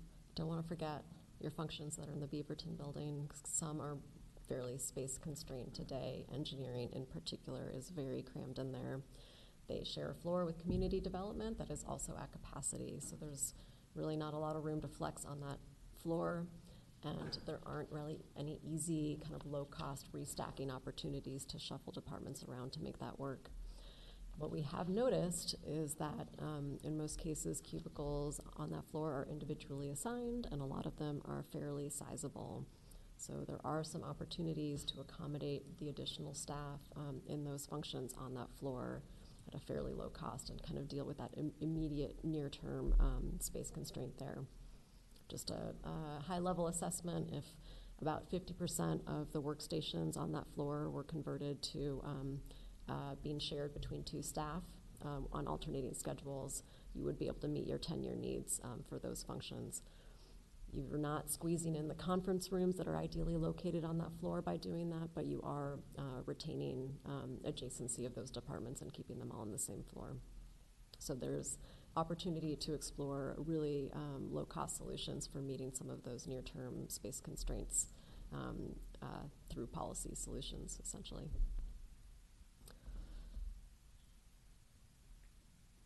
So just to recap did you have something? I don't know what's going on with the council. Are you short-circuiting? Please use the chat, and I can know. call I'm on sorry. you. I couldn't get to it go in ahead. time. Go ahead, help me. I didn't mean just you. I just meant everyone today. And it keeps going back to whoever put their name in last. Is there a benefit to keeping Public Works Engineering co-located with community development? Is that on purpose that we did that? I mean, I think they work together a good amount of time, and so yeah, there is some intent to have them co-located in some proximity, but I think then the question of the engineering staff, the functionality of having them have space to do their work is becoming a challenge, and they're occupying conference rooms, or what were conference rooms, multiple staff, so we're losing some of that collaboration space, and that adds challenges, I guess, in working together. Got it. Okay. Thank you. Councilor Hassan. This is just more a comment. I do think that workspaces are changing, and I'd want us to push back on, like, just trying to do more with less. And I don't know, when I come to the first floor, I don't usually see a lot of folks, and maybe that's just my first floor experience, but I wonder if there are ways for us to be more strategic in this building when it comes to space. I mean, I think so. We have a wing with a ping pong table in it. Councilor Kimmy? Yeah, I like that ping pong table. But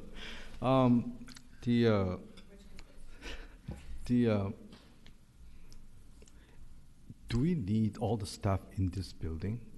Because if we move some of the staff to other building somewhere near here, then we can move maybe court in here.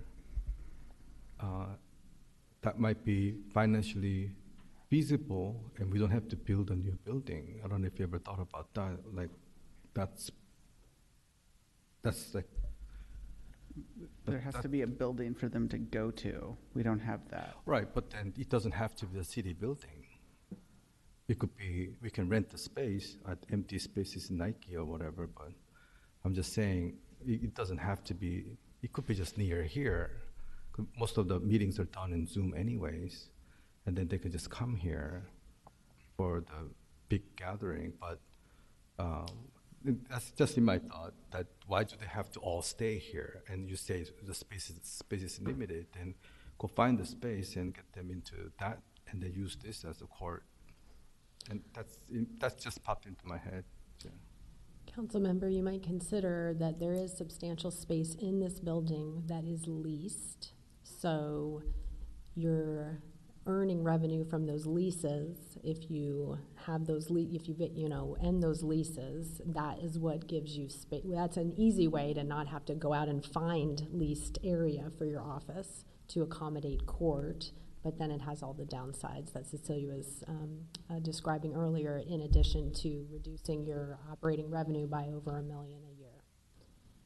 I think we had, though, thought about what needs to be here and, needs to be in a city hall, as it were, and the possibility of what is the lowest cost to find another site. And that's sort of the idea around some of the engineering functions as well. Like, should they go with a public works operations yard, or where can we find some efficiencies of staff who don't need to be in this building and may function just fine, not being this close to the city hall needs. But there are a fair number of meetings that aren't on Zoom. We will still do meet in person. And I will say, from a management standpoint, the more we have multiple locations, it makes it really challenging to have supervision and oversight of the functions. And that's manageable, but it is a reality. The more we disperse staff, the more it becomes challenging to have performance and expect a level of performance, I think. Council President. Jenny, I feel like Council's getting really operational right now and really in your space. And I think we're bringing solutions, which is not necessarily our role. And so I think for me, number one, I do have to provide a little feedback that there is so much information in this, and I would have loved to have it when we got the agenda on Thursday, because it's really hard for me to react to all this information at a level that I should be, because I think we all feel like here's all these problems and so we must solve. But that is not our job, right? So it's not a criticism. I think it's really natural for us all to do it. But I think, Jenny, one thing that would be really helpful for me is perhaps to have your perspective on some of this as well, right? To tell us whether you want to respond now or if you want to come back to us. Like, I don't mean to put you on the spot, but it would just be really helpful to hear the staff perspective, right? I think it's really hard being people who don't work in this building mostly. I know the mayor does, but to say like, oh, but some staff could just go somewhere else, like that, we don't know that, right? We don't, like, it seems like an easy solution. So anyways, Jenny, whether that's now or later, I would love to hear from you and your leadership team, kind of a response to all of this, and then we will figure it out together. Thank you for that. I don't have a response for you, but what I will tell you is that this is an incremental process with this council, and I appreciate the feedback about how large and huge this information sharing is for you tonight. The ultimate goal, though, is for us to come back to you with staff's recommendation and our approach. And I appreciate the recognition that you don't need to be the problem solvers, but you're trying to make the best of it. We want to do this heavy lift for you. We just want to give you kind of set the table and give you kind of all the variables. But ultimately, my goal is that this leadership team will come back with you with a recommended approach. And perhaps there may be options. We may have alternative 1, 2, and 3, and we'll tell you where we're leaning. And we want you to lean into that conversation with us. I think that'll make this a little bit more palatable for you. And so just stay the course and stay with us, but we will be back to give you something that I think you can digest.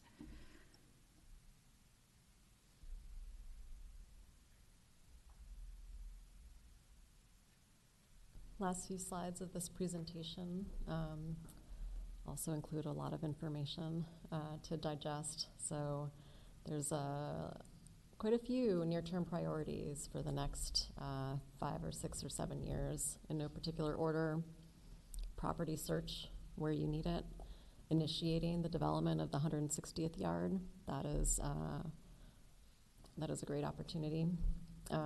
Explore the feasibility of a new building. Look at the different partnership and land acquisition options, and the financing options.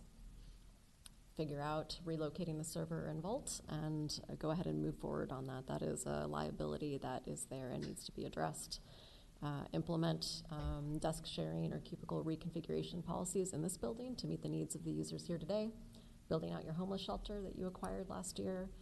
And last but not least, routine major maintenance on all of the buildings that you want to keep in your portfolio. The best thing you can do is keep what you have in good condition. In the long term, there are things to keep on the horizon and keep eyes on. So there will still be work at the operations center to meet the remaining needs there, redevelopment of the community center site, tenant improvements to the Beaverton building. When you're operating an office building of this size, it's typical and expected that you will need to do periodic tenant improvements and restacks to continue to meet needs. The Multicultural Center is a potential project that will need to be budgeted for, as well as any other expansion of services or change in services that might come as the city grows and changes. We've had a great discussion tonight. We really appreciate your engagement with the material. We welcome any other questions or comments. We're not going to brief the backup slides, but we're happy to follow up through the project team if there are any questions on those. I just think, I know THPRD is looking for space for their IT department. I know, the county is looking for, I think there needs to be a high level, whether it's convened by me or the city manager, a conversation with our other governments that are struggling in the same situation we are for space and financial resources.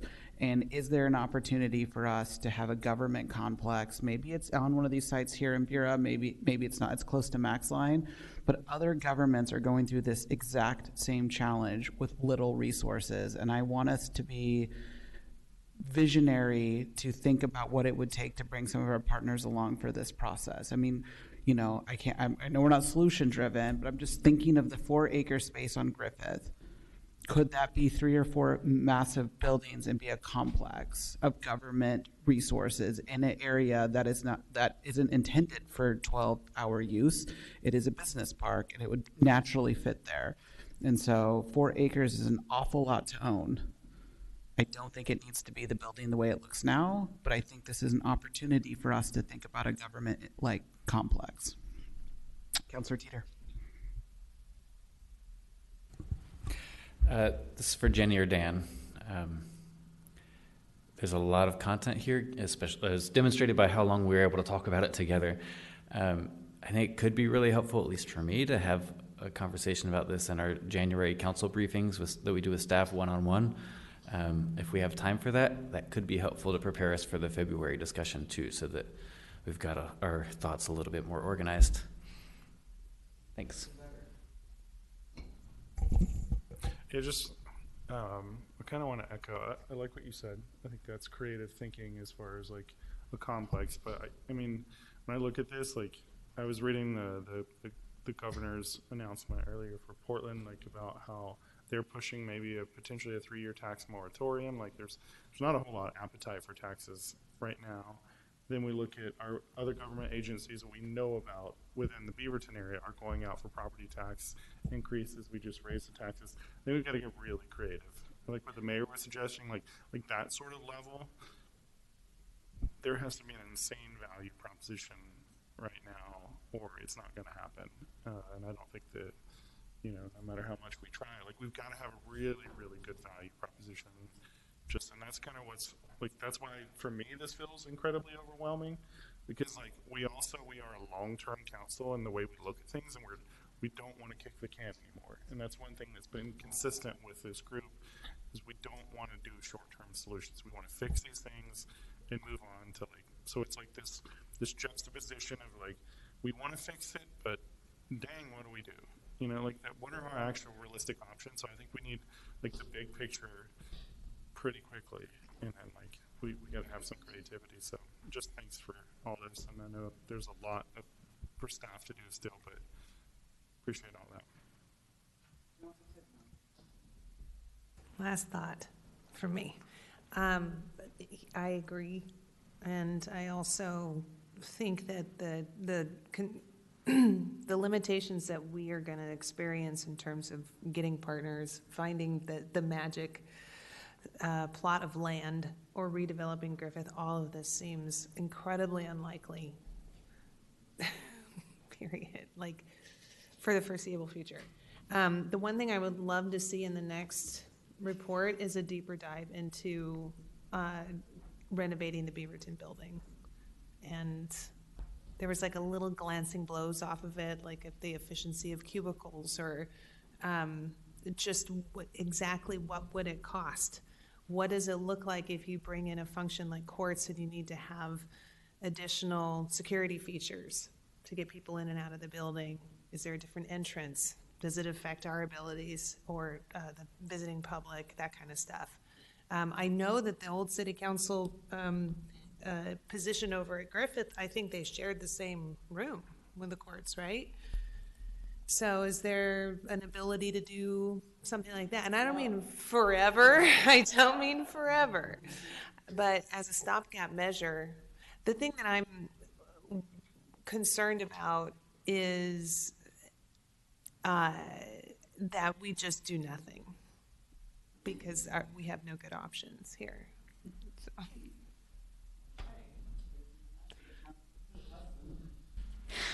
I just want to, I'm listening to Councilor Tiffin, like, we could do nothing and just let somebody else deal with this, but to Councilor Duggar's point, we are a long-term council, so it just made me laugh.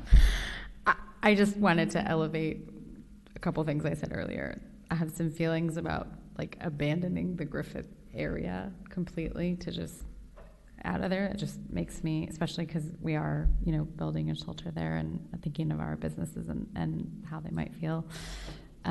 There was something that Councilor Duggar had said about what's the creativity around municipal courts, and then what Mayor and others were supporting, which is how can we be more coordinated with the county or the parks, like the Beaverton School District, right? Like, what are those, like, there is sharing, and if we are willing to all come together to the table, whether that's through convening with the city manager's office and the mayor, I think that would be really helpful to make sure we're kind of thinking more strategically about all of this. Thank you.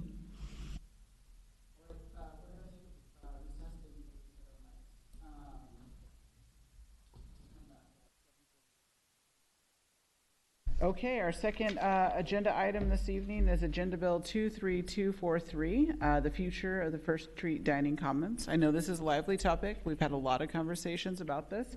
Let's try to contain it to a quarter of the time we just did on the last presentation. All right, go ahead. Thank you, Mayor. City Council, my name is Megan Bronston. I work with the Community Development Department here at the city. Happy 6th night of Hanukkah, if anyone else celebrates it. Tonight we're here to talk about the First Street Dining Commons and the future of such.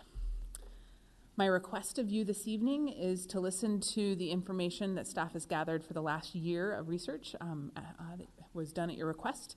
And then at the end, give us a little guidance. If you don't know, our budget process starts in the next month. So in the next month, I have to give what I suggest are the numbers for what we're going to spend for fiscal year 24-25. And I need a little guidance just to hear where you guys want to go. Tonight's guidance is not you approving the budget. It is not making any final decisions about what should happen with the commons. It is just some direction for staff to move forward. And ultimately, you'll be making budget decisions for 24-25 in spring when you normally do. So the City of Beaverton and Bura jointly spent a lot of resources pre-pandemic trying to make a there in downtown Beaverton, specifically over in Old Town.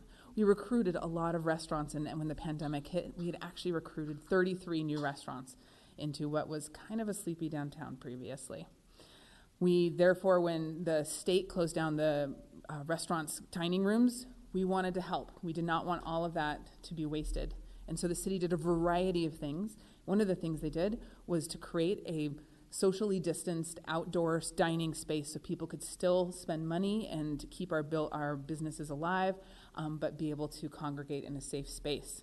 It was successful. Again, along with the other efforts that we did, we only had one Old Town business closed down because of the pandemic, and that was because they were primarily catering based. All the rest of our restaurant-based businesses, all the rest of our restaurants stayed, which is not the same story that other downtowns in Oregon and across the nation have had. So we created the First Street Dining Commons. At first, the city of Beaverton and paid for it, but then soon thereafter, Bureau funds ended up taking up the slack and have been paying for the ongoing maintenance since then, including through the budget amendment that Bureau and ultimately City Council approved for this fiscal year. Last year in September, I came before this body with results of a host of public outreach that had happened. It was a culmination of information that the Downtown Equity Strategy had garnered, the Parks and Open Space for Downtown, which was a joint effort with THPRD, the update to the vision, and a host of other things, including a parking study, and some common specific information that we had garnered. We had done a host of public activities in a survey that all total, we had 750 participants, 95% of which said, we would really love the commons to remain permanent. That being said, however, altogether, all of that effort said the community really wanted some free to the public, covered open space where dining can happen, kids and adults could be playing, that can hold culturally specific and community-led programming, and that would support nearby businesses. Last year, we realized the Commons, and actually still does today, meets all of those criteria. So you gave us the instructions to go forth, continue to work with our consultant, Mayor Reed, and explore what it would take to have some permanent options. We therefore did that over the last year, and I'm about to share 6 potential options with you. In October of this year, we previewed the findings of these 6 options, however, with the Bureau Board. And at that time, we once again reviewed what the findings were from a year ago, and you all suggested some of that outreach might be a little outdated. It's been a full year. Maybe we should do a temperature check. We did not have the staff capacity or resources within a month time frame to actually do a full community outreach effort. We were able to do a temperature check through an online survey with downtown businesses, however, and I want to share those results with you briefly. We had 36 participants respond to the survey, 28 of which, 36 unique participants, unique businesses and or property owners respond. It was an online survey that was just sent to those where we have email addresses for, which is the majority of downtown businesses. And it was out for 3 weeks. 28 of those 36 were businesses. About half of the respondents are within a block of the Commons. I define one block as either being on the Commons or if you were a pedestrian who left the Commons and walked one block in any direction from either end, that is one block within the Commons for this definition. And here are some of the findings that we found. We determined that in general, the same amount of folks that we asked this question before you, should the Commons close or not, we asked this exact same question 2 years ago in a parking study. The parking study had over 1,200 respondents, but 105 of those were downtown business owners. And of those 105, we had similar results in that 58% is this year's, said that they would like the Commons to remain permanent, whether it's warm months only or year-round. But the number that did change, a couple numbers changed. One, the number of businesses that stated that they wanted to close the Commons changed from 30% to 36%. And the number who wanted it to be year-round instead of seasonal, you'll see, jumped from 41% up to 50%. One of the next key questions that we asked is, how is the Commons affecting your business? This was also different from previous outreach that we have done. You'll see the small one on the right is the result of that survey that we did last year. It was 750 overall respondents to last year's survey, but only 24 of those were businesses. So again, similar to this year's 36, I would say both of those are really snapshots in time. It's too small to be representing all of downtown businesses, but is who was wanting to respond at the time. Last year, the story that I came before you with was that the Commons, as it has continued to age, businesses were saying that it was even better for business. This year, we still have a good amount of businesses who think that the Commons is good for business, but the amount that say that it's bad for business increased. We have a third of the businesses who responded stated that they believe this past year the Commons was not good for their business. About half of those we were able to say were within the block of the Commons. Another question we asked, which of these statements is accurate over the past year? We got a lot of the same feedback that we've received previously. The Commons is really great at bringing families out. It brings foot traffic down, which increases business for a lot of folks.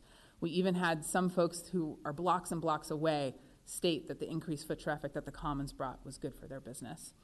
It's a great landmark for the district, et cetera. We also heard similar things on the, what is here, orange side, that it does reduce parking. We heard that in previous ones as well. It's 11 parking spots that were removed. One of the key things, this one is a little new this year. This is the first time any of our outreach has actually stated that it created a confusing traffic pattern.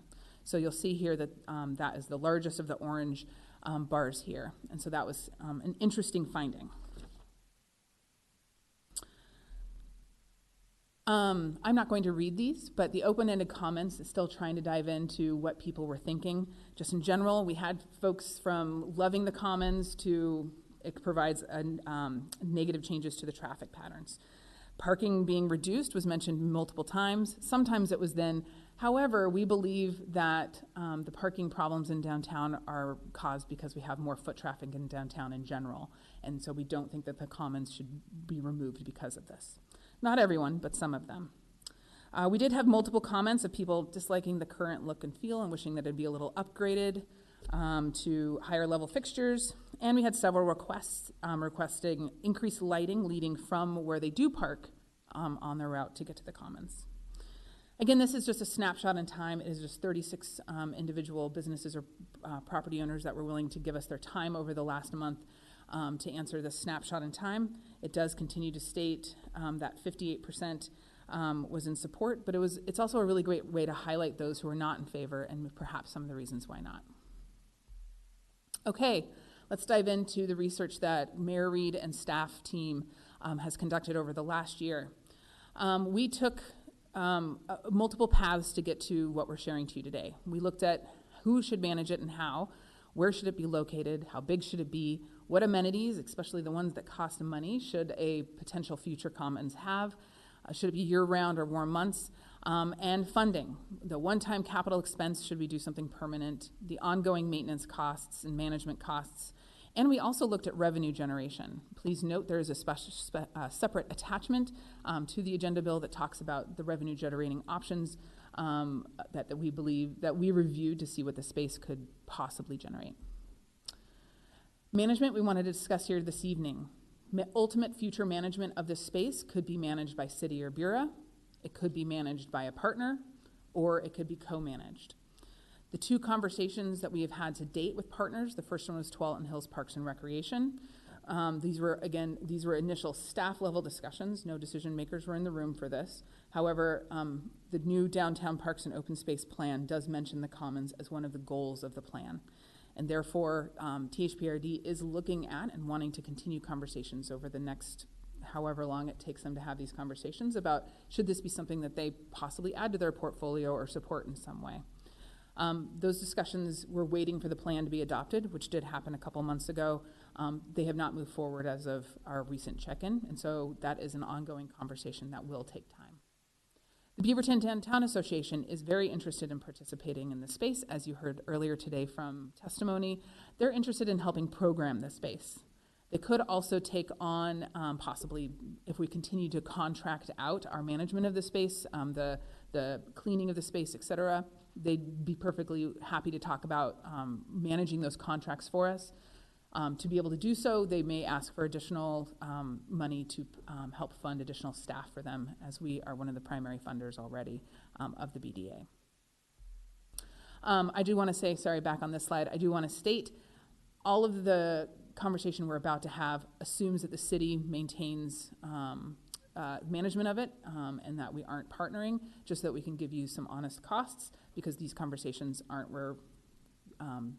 haven't come to fruition yet. Okay, we conducted a whole bunch of other research. We did comparison studies to national examples. We did a full locational analysis, both with private property, public property, and right-of-way.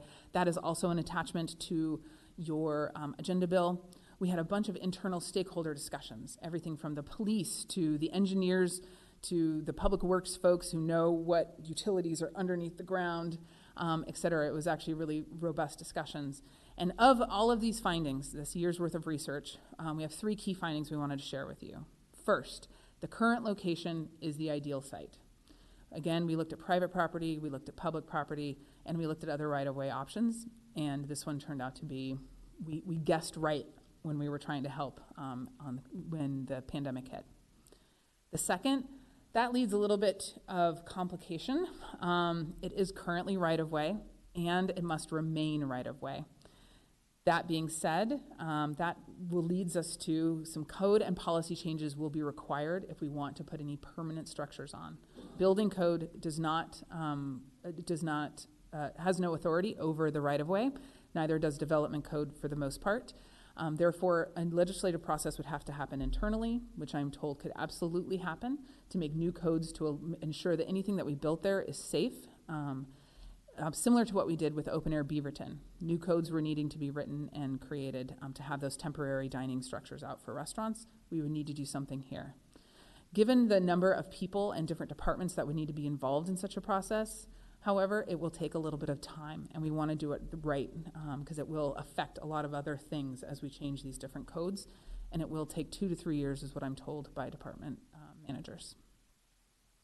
Our third one is replacement and widening of the current sidewalks in this site on both sides of the street is highly recommended. Both sides of the street are currently either 4 to 6 feet wide. Code currently is recommending at least 10 feet wide for sidewalks. They're also pretty choppy and uneven and not safe. Traditionally, it is up to the property owners to be maintaining their own sidewalks. However, if ultimately City Council decides we're going to move forward and create this beautiful new amenity right outside of their front doors, perhaps a partnership would be something that we're recommending. Okay, and before I talk about capital costs, we need to talk about ongoing operations costs. Almost five of the 6 options, spoiler alert, one of them is closing, so not that option, but the other 5, we do need to pay for ongoing operations. This year, the 23-24 Bureau fiscal year budget included $160,000 for this year's management of the space under current renting of tents, lights, etc., and cleaning of the space. We recommend under current continuing to rent, continuing to contract out, we estimate that number in the future years should be $180,000 to $200,000 with current activities. However, if in the future years we end up owning our own stuff, then we can be maintaining our own stuff. We could possibly be cleaning our own stuff, and we estimate that cost would go down by half. Now that is a complete guess, as we don't actually know what the stuff is, what the furniture and fixtures we would have out there is, and what exactly maintenance would be, but that was the best guess that I was able to get. Potential operations funding sources, really we only have 2 listed here. The first one is general fund, which is, as I understand it, what we use to fund many of our other public spaces, and Bureau program income. Please note the Bureau board is about to, here in the near future, we'll be having a future discussion regarding creating a policy for using Bureau program income, and it is unknown if this would qualify for that ultimate policy. Okay, here are your 6 options. Option number 1, we can close. We can say that it has been a really great amenity. However, as we just heard, there are a lot of other funding priorities that the city is wrestling with, and maybe this is not the one this year that needs to move forward. If you do decide to close it, I recommend either closing it right after holidays in January or wait a full other summer and through Beaverton until November of 2024. You could also continue as currently managed, and I can come back and have the conversation in the future, or we can just continue to rent and maintain it as is. Okay, option 3, temporary use. So the purpose of this one is a street with temporary activity on it. Similar to today, it would continue to be a functional street that we plop stuff on top of and don't attach it to the ground. Therefore, it's not permanent, but we buy it. And we make it a nicer quality of stuff. And we meet the amenity level that both I've heard from council and that our community is looking for. It is movable equipment, and it is, yes, I should also say that you're about to see a series of pictures here, including this one. These are concepts that were provided by Mayor Reed. No design process has been done. Any of these where we purchase new equipment or we construct new equipment will want a design process, a community design process.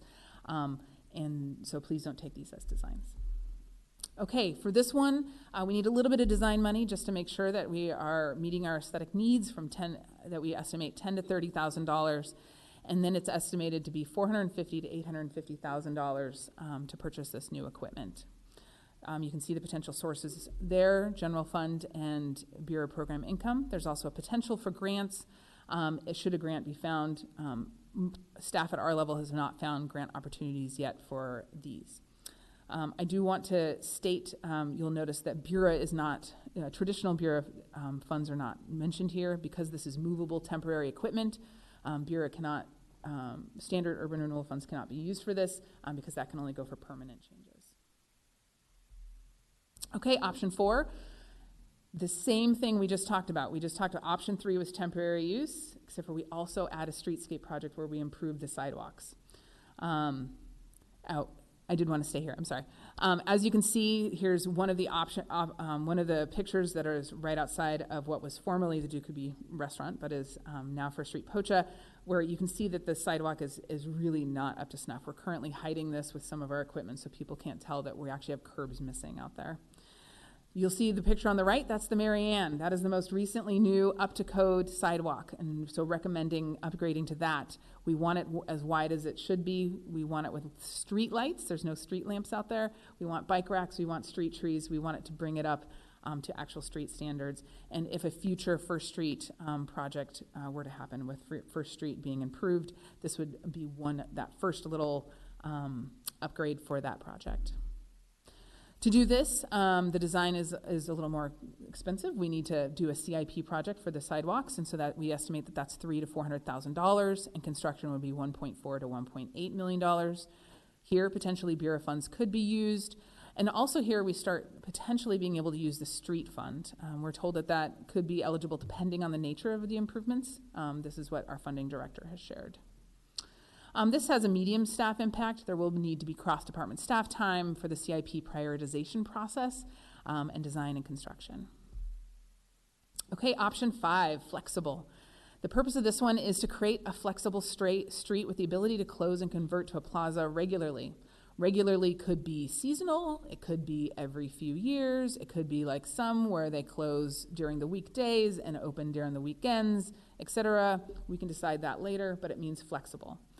This would mean upgraded sidewalks, as we just discussed, permanent plaza infrastructure.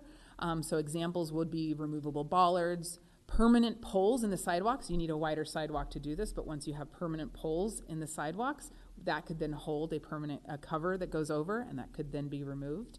Buried footings within the street for play equipment, so that way they could be driven over when the play equipment isn't there, but they have permanent footings that they can attach to. This one also includes some optional add-ons, food truck infrastructure. You'll see that in the revenue generating options, one of the options was to have a tenant on the space providing rent revenue, and that can be done through having a food truck on the space, for example. This also includes the option of a bathroom trailer, again, a movable object, or a porta potty corral. The design costs here are about $400,000 to $600,000, and construction $1.3 to $1.5 million. The potential sources are similar as we previously were looking at, but here we're getting into the high staff impact. This is where we'd have to have the cross-departmental team working to change codes and policies and having the multi-year process. And finally, option 6, a permanent plaza. The purpose of this is to create a pedestrian-centered space that is permanently closed to vehicle traffic. It would have, we would raise the street to a single height plaza upgrade, so everything would be at sidewalk level. You would have permanent overhead structures and play equipment, etc. You'd have permanent landscaping, and the optional add-ons here would be potentially a permanent restroom, potentially a permanent kiosk for a tenant, etc. The design cost here actually is similar to the design costs we just saw in the last one, $400,000 to $600,000, but the construction costs are definitely the highest, $3.8 to $4.8 million. Again, these are all rough order magnitude costs. And again, similar potential sources, and again, high staff impact as far as the amount of time it would take. Okay, talking about timing, I didn't include options 1, which was close, and options 2, which is continue as is on here. But for option 3, we need time to design it, we need time to purchase it. Option 3 was the temporary. We have our own We buy our own stuff to go on top of what is a street. And while we might be able to open in 24, 25, I'm being conservative and saying we might not be able to open to 25, 26. Option 4, that was the flexible option. That is option 4 was the temporary plus streetscape option. And so temporary plus sidewalk improvement, we need time to design that CIP project, do construction, and open. And then options 5 and 6, that would be the flexible option and the permanent plaza options. We need time to do the legislation, again, potentially 2 to 3 years. We need time to do design, about a year-ish, and then time to do construction and open. Please note, each of these could assume that we're going to remain open in our current capacity other than when construction is happening. And so the fiscal years would continue to need that operating income or expense that we talked about previously. Okay, I just threw a lot at you. And as of tonight, again, thank you very much for listening to the research that we have done. Here are the 6 options in front of you, and I look forward to hearing your questions, comments, and hopefully ultimate direction on what I should be doing over the next month. Thank you for that. I guess my first question out of the gate is, why couldn't we wrap in a lot of this design stuff into the loop? So we're bringing a staff member on, managing the loop. This is exactly what we talked about when I was pitching this to DOT and everyone else. It's like a city block adding, and so could we use that to plan this space? I think we could, yeah, for sure. And I think we're trying to be mindful of the loop, knowing the loop is coming, and designing in accordance with that project. So it could make sense to marry the two. Well, I'm apprehensive to want to obviously money no option, like boom, close it, make it super rad. I want to do all those things. But how much are we going to have to redo of the sidewalks and some of the infrastructure to comply with what we're going to be doing with the loop? I can say any design efforts that we do, and all of this effort that we've done so far, is absolutely in concert with the loop, and we would want to ensure, we've had previous construction projects where sidewalks didn't quite meet up at the end of the day, and we have learned from those mistakes, and I agree that we would not want to make that mistake again. Well, I'm just thinking about I'm not going to read the tea leaves, but I think a lot of us are going to want to design and to look at it. And so how do we have a force multiplier here? We're bringing the staff on. So that would be my number one thing, is adding it. My second question is, could we do an LIT? It means local improvement tax. So I know it is an LID, but that's fine, a local improvement district, which specifically, my understanding of it is to tax just the property owners that are immediately adjacent to it, possibly slightly more. And then similar to if you wanted to build out sidewalks on your own street and your own residential street, you would just have those property owners help pay for it. That is something that you can potentially go after. There's only 4 property owners on this, so I'm unsure their appetite and how much you would be able to raise with doing an LID. Okay, so I guess in the short term, I think option 3, and my last question before, and then I'll let everyone else go, is Broadway is a carnival street that's designed to be able to close. Why do we have to redo codes to do? We already have something that exists in a very similar capacity. We just haven't chose to shut the street down, but Broadway is designed to do what we're asking you to do here. So why all the code revision? So options 2 and 3, include actually installing things in the right-of-way. Broadway doesn't have anything that's actually installed. They don't have the ballard poles to shut the road? Are you sure? I don't think so. I don't think they're. And I'm not sure if the ballards enough would require this code. I think the biggest thing is if you want any covered structures. Anything that in a traditional sense, building code would need to get involved. Removable bollards, you can have those for emergency purposes. I don't think that those trigger needing the codes. It's as soon as we want to attach a covering structure to the ground, that's when we start having issues. Okay, Councilor Tidman. I'm going to honor what you said earlier and keep my comments to just this, and I'm not adding anything on, no matter what anyone else says.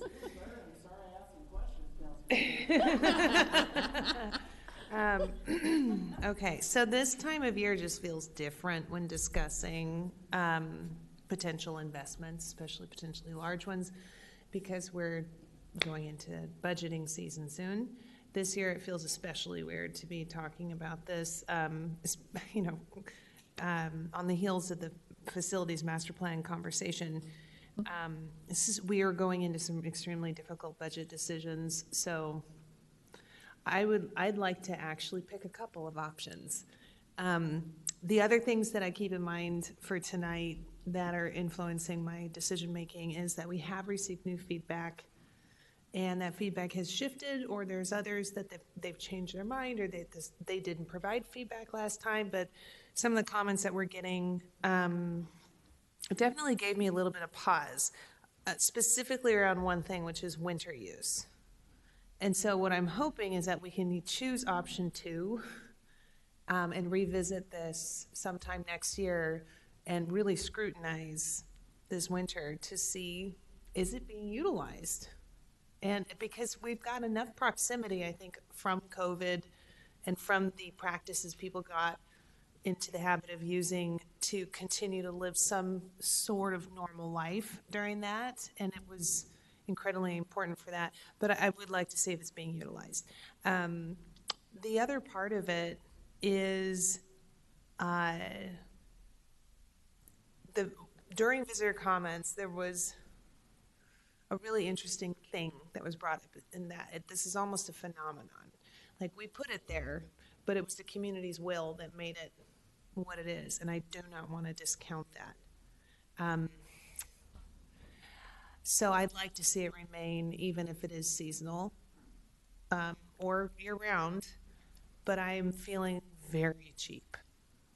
And I'd rather that we kind of just stick with what we got until we have a better idea of how we're going to handle our budget situation. So go with option 2 for now. And when we have a better grasp on what our budget situation is and the comfort level that we have with new and bigger new investments, I think I'd be most comfortable going with option 3 after that, investing in our own equipment, controlling some of the costs around rentals, but keeping it fairly flexible.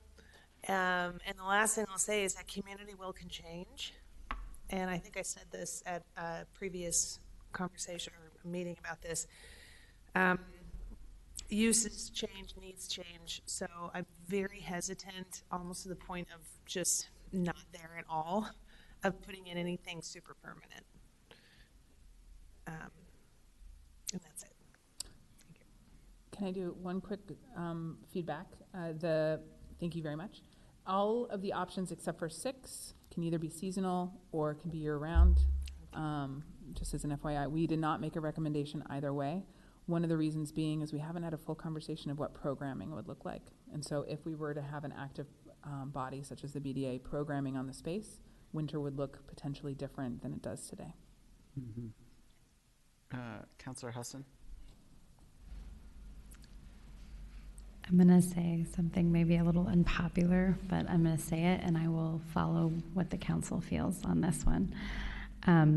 I've seen the testimony on all sides, and I love the First Street Dining Commons, and I really worry about what we're saying no to when we invest a lot in this.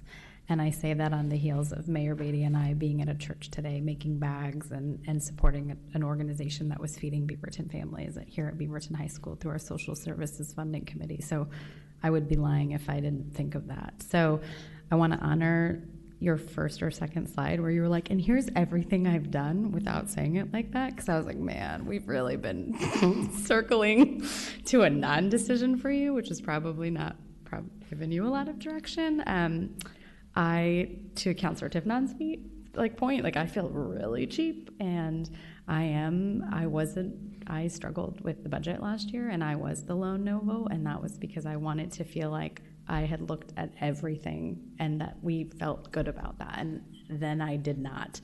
And to sit here and after the facilities master plan presentation and here's all the money we need, I'm just really struggling, with that. So my heart is floating to option 1 and 2 and 3, but I am very worried about the things we aren't able to do with this money, because because of what we're doing. I just want to take a moment and say, like, I hear our businesses and I think it's a beautiful place and I really love it, but I also want to think about, like, what is our place as a city to make these things happen and how do we do it? If somebody said we won the lottery, then I would be screaming any one of the other options. I'm just, I guess, coming from a pretty strong budgetary lens right now. So, thank you. So just to recap where we are, both of them picked 50% of the options. So let's try to narrow it down. Council President. I'm not going to do that. But maybe a little.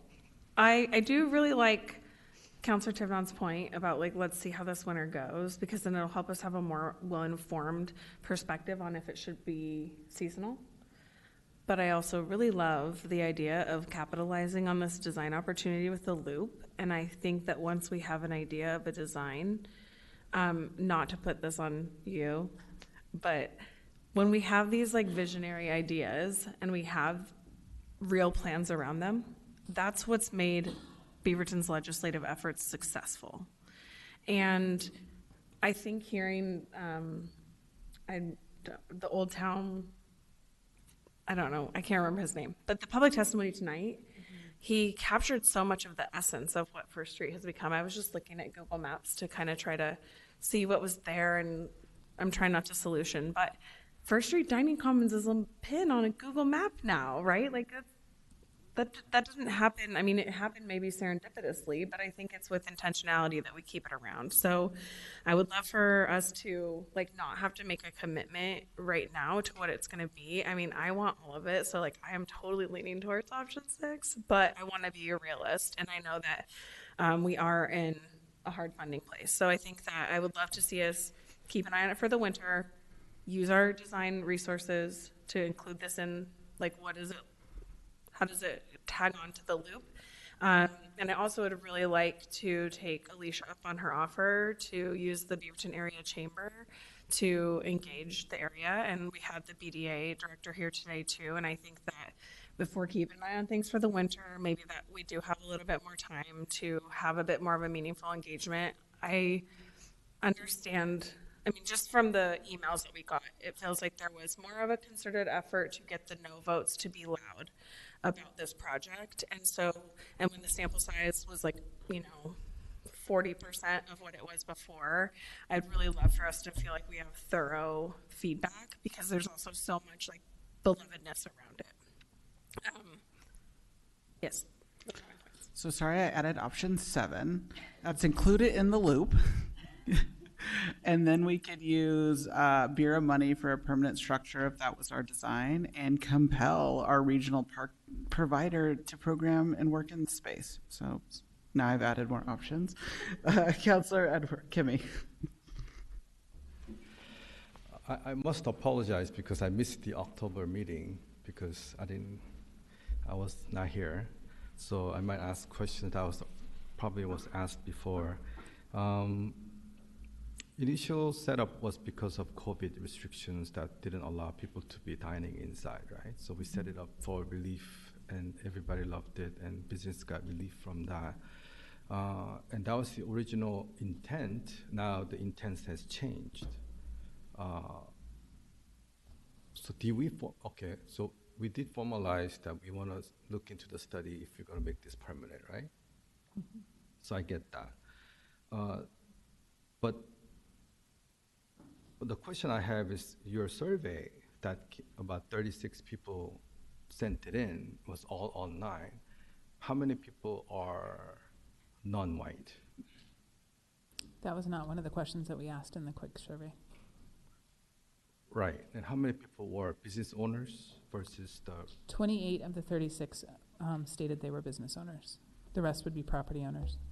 Okay, 28, right? Mm-hmm. So how many of 28 was immediate one block, and how many were away from half and half? Half and half. And of that, about 50% said yes. A little bit over 50% said yes. A little less than 50% said no. Of the total 36, right, 58% said yes. 36% said no. And then the rest said no opinion. Right.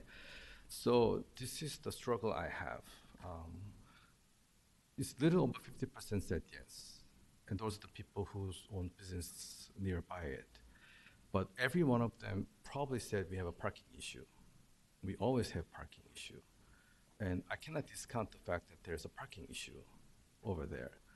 And there are business owners there right now spend their money to put dining on the parking in front of them.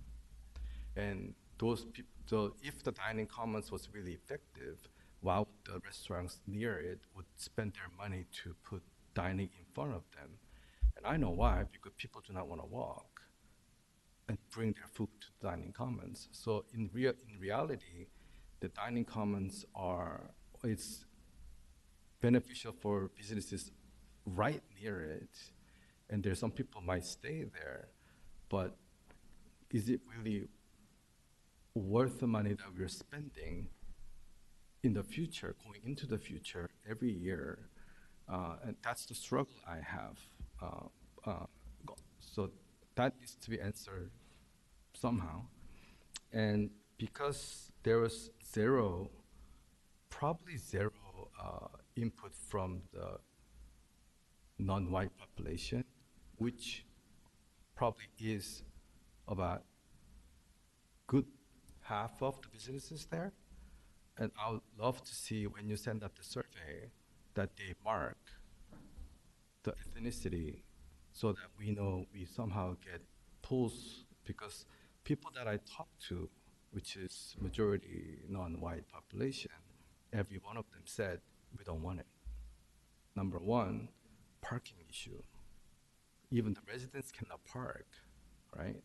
So, the perception is that it only benefits the business right on it.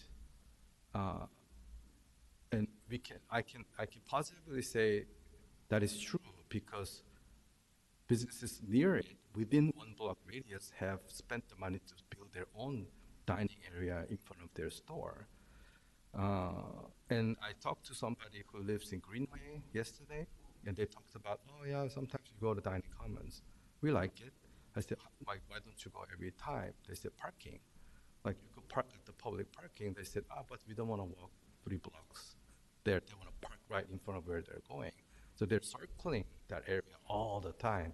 You see at nights, on the weekends, they want to find parking right next to where they want to go. And that's where the loop comes in.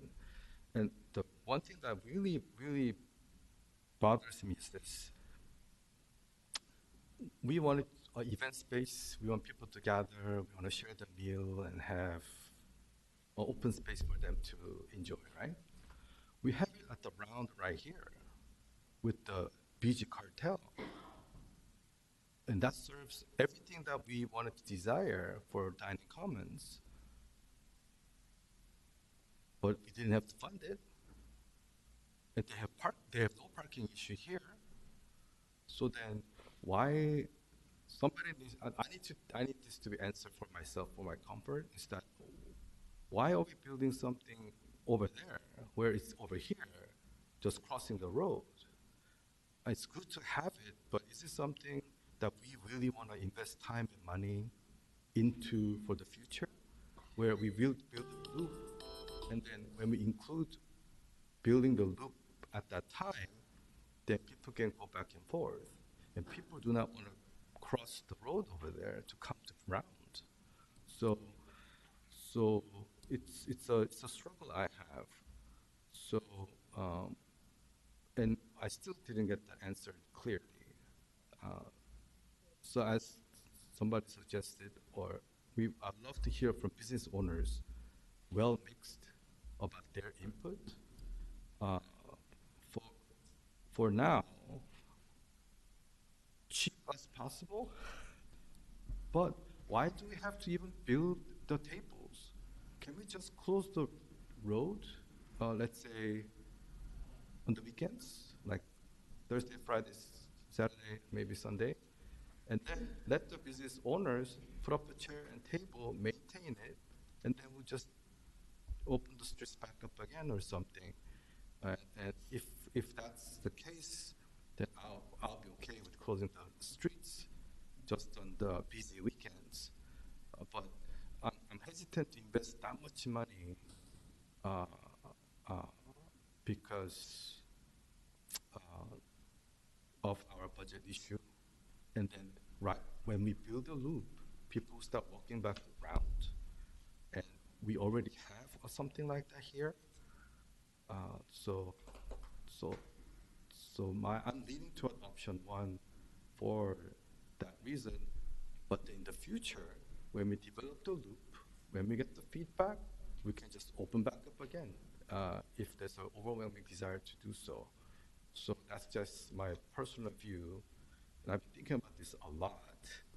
But it's the same questions I get when I talk to my constituents in that area. So hopefully we have outreach where it could be diverse opinions that come in. Thank you. Thank you for listening.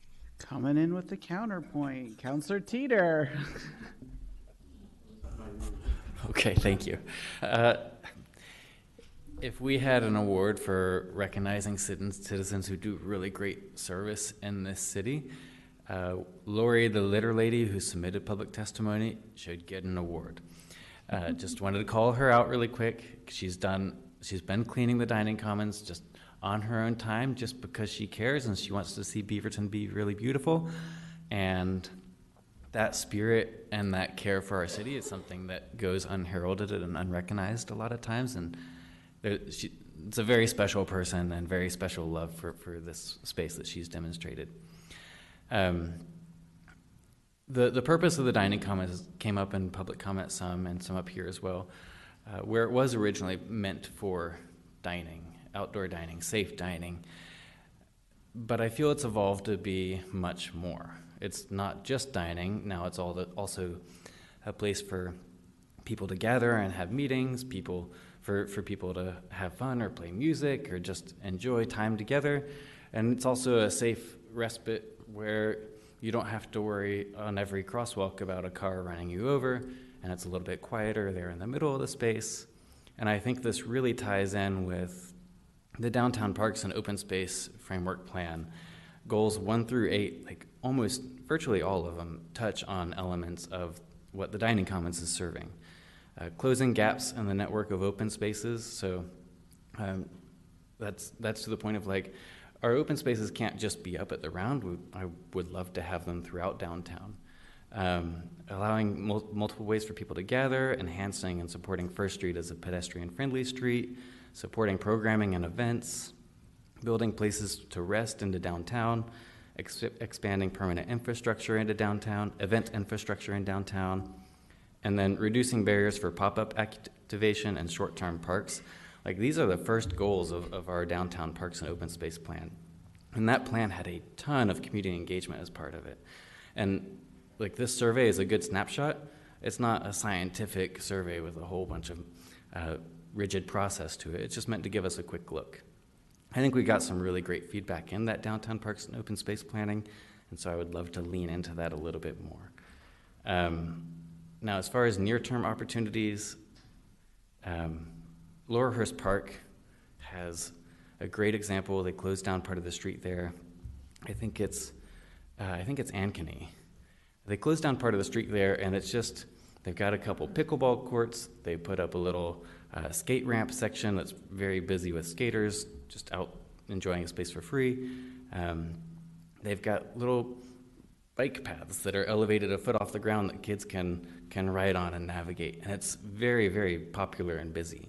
And I imagine it's relatively affordable.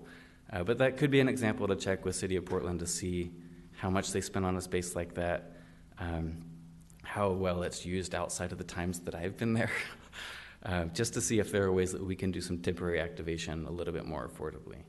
I love some of the previous points about tying this in with the loop. If there are ways that we can use some of our design services to make it more affordable and capitalize on some of the energy we've already got going, that would be great. And then to Council President's point about legislative asks, there could be an opportunity there. I would love for us just to be a little bold with what might be possible. That said, like the near-term option, so it was option 2, feels like a good preliminary step of just purchasing our own equipment.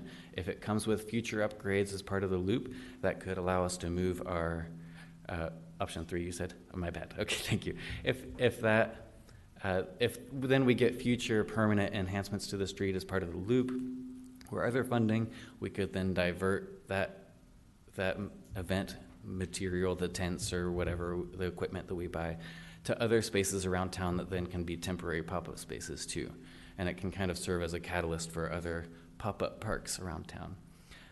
Anyways, I'm really excited about this. I am very biased towards the Dining Commons because I've seen how effective it is with downtown community.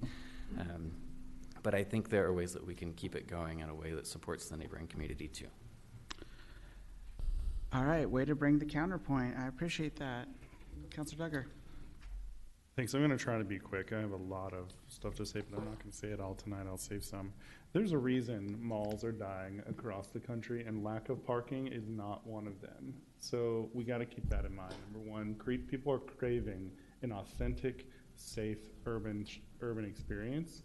And if they want tons of parking, there are literally thousands of options for you to go within Beaverton. There's only one downtown Beaverton, and we have to keep that special. And so I'm sensitive to the need for parking. 11 spaces is not going to make or break any business, and if it does, we probably need to think about maybe other options. I also want us to, I'm challenging us to think about downtown as a resident of downtown, not just the way it is now, okay? We know how long capital projects take.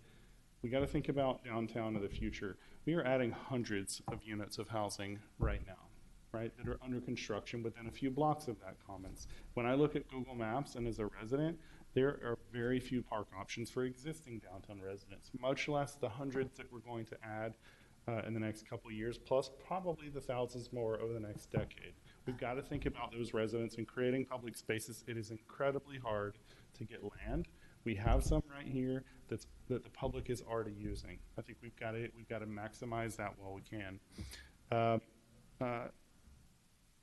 I also think I'm a dog owner.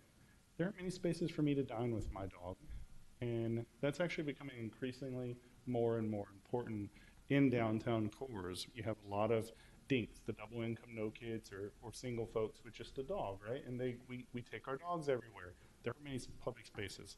Also add, I want to reiterate what Councilor Teeter said. This should not be called the Dining Commons anymore. It should just be the First Street Commons.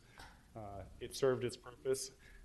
I am down there literally every single day. Rarely do I actually dine. Most of the time, if anything, I grab a cup of coffee and meet with constituents, or have business meetings, or bring my laptop and just work there. And there's almost always people. So the person who has said that there are 1,500 to 2,000 people per month, I would imagine that's the case.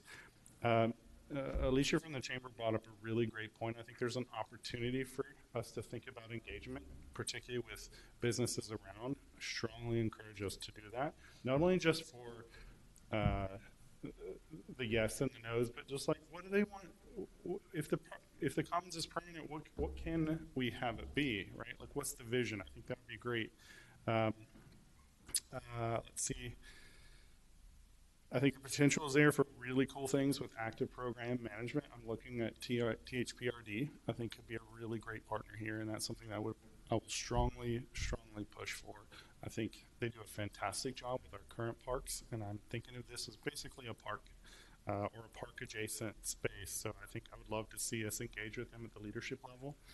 I will say I am not in favor of a local, just a hyper-local tax for the adjacent businesses. When I think of public spaces, I think of that benefits all of us. I benefit daily from the public commons. That would not feel fair to me to ask those businesses, or just those businesses, to pay, even if it's for limited infrastructure. Let me see. I'm leaning towards currently 2, and then as we transition to 5 or 6. I think the benefits right now are it's flexible, and I want to keep it open permanently. I want active engagement while we plan for 5 or 6. I'm kind of on the fence either way. I like both of those. I'm a big supporter of including this planning in the loop. These things naturally fit together when we think about creating urban streets and urban planning and all of the things we want in the loop, if we lose the commons, we've taken 3 steps back before we've even taken 1 step forward in the loop. So I think it's incredibly important that we do both of these things. I'm sensitive to the budget. You guys know I'm probably the one that harps about the budget just about as much as anyone else. But we can't think of this as a cost as much as it's a generational investment if we get it right, if we engage with those businesses, if we make it inclusive, and if we don't have many urban streets in Beaverton. You could probably count the number on one hand. These are special. We have to get these right. These are generational, and I strongly support moving forward with the First Street Commons, making it permanent. Thank you. Council President. Sorry, I'm going again. Just a couple quick things. We had our Climate Action Task Force meeting last night, and one of the things that we were talking about as they start thinking about BCAP 2.0 is the report starts with all these individual actions, and we were talking about, well, we aren't responsible for what the individual does, but as a city, we can start to affect how our residents behave. We can take steps to kind of set an example of how we'd like them to be. And I think when we as a council said we're going to remove parking minimums in the city, kind of echoing everything you said about parking, is when we create these spaces that are really focused on being inclusive to non-car users, that is us influencing the way we want our community to move forward, right? So that's just something that I feel like there's some synergy there, is that we have to help change the way we want our community to change, right? And when I was looking at our strategic goals and priorities, and I know we kind of updated some of our language, and in Megan's agenda bill there's 5, but I think it almost hits all 8 of them. You can really make an argument for how much this also could impact our environmental sustainability, because we're kind of putting up, we're making a place that says, here's a no emissions area to hang out, right? And the other thing that I'm thinking about our facilities master plan conversation, where they said it's easier to maintain what you have than to be building new, right? And I think that is true here too. And I know that right now we have a lot of temporary things, and so that can't work long term, but I fear that if we close it and then we try to bring it back a couple years later, we've lost the community investment in it. The other thing I'm also thinking back to is when the city council decided to prioritize putting the money in to fix the city fountain. We talked so much, not we, I wasn't there, but there was so much about creating this free amenity in our city. It was one of the very few places that you can go where there's no admission fee, and First Street Dining Commons is that as well. So I think for me, I really see this as something that is so much bigger than what it started out as. And so that's why I feel so strongly about us continuing to find a way to make this happen and be sensitive to everything that's been talked about from a budget perspective. I know that this is not, we're not asking anything easy of you, Megan, but I think that it's something that we shouldn't let go of. Councilor Hassan. Yeah, I'll just keep this short. I want to be sensitive to what business engagement looks like. I know, Megan, staff did a survey, and I want to honor what we heard in that. I'm not against another convening.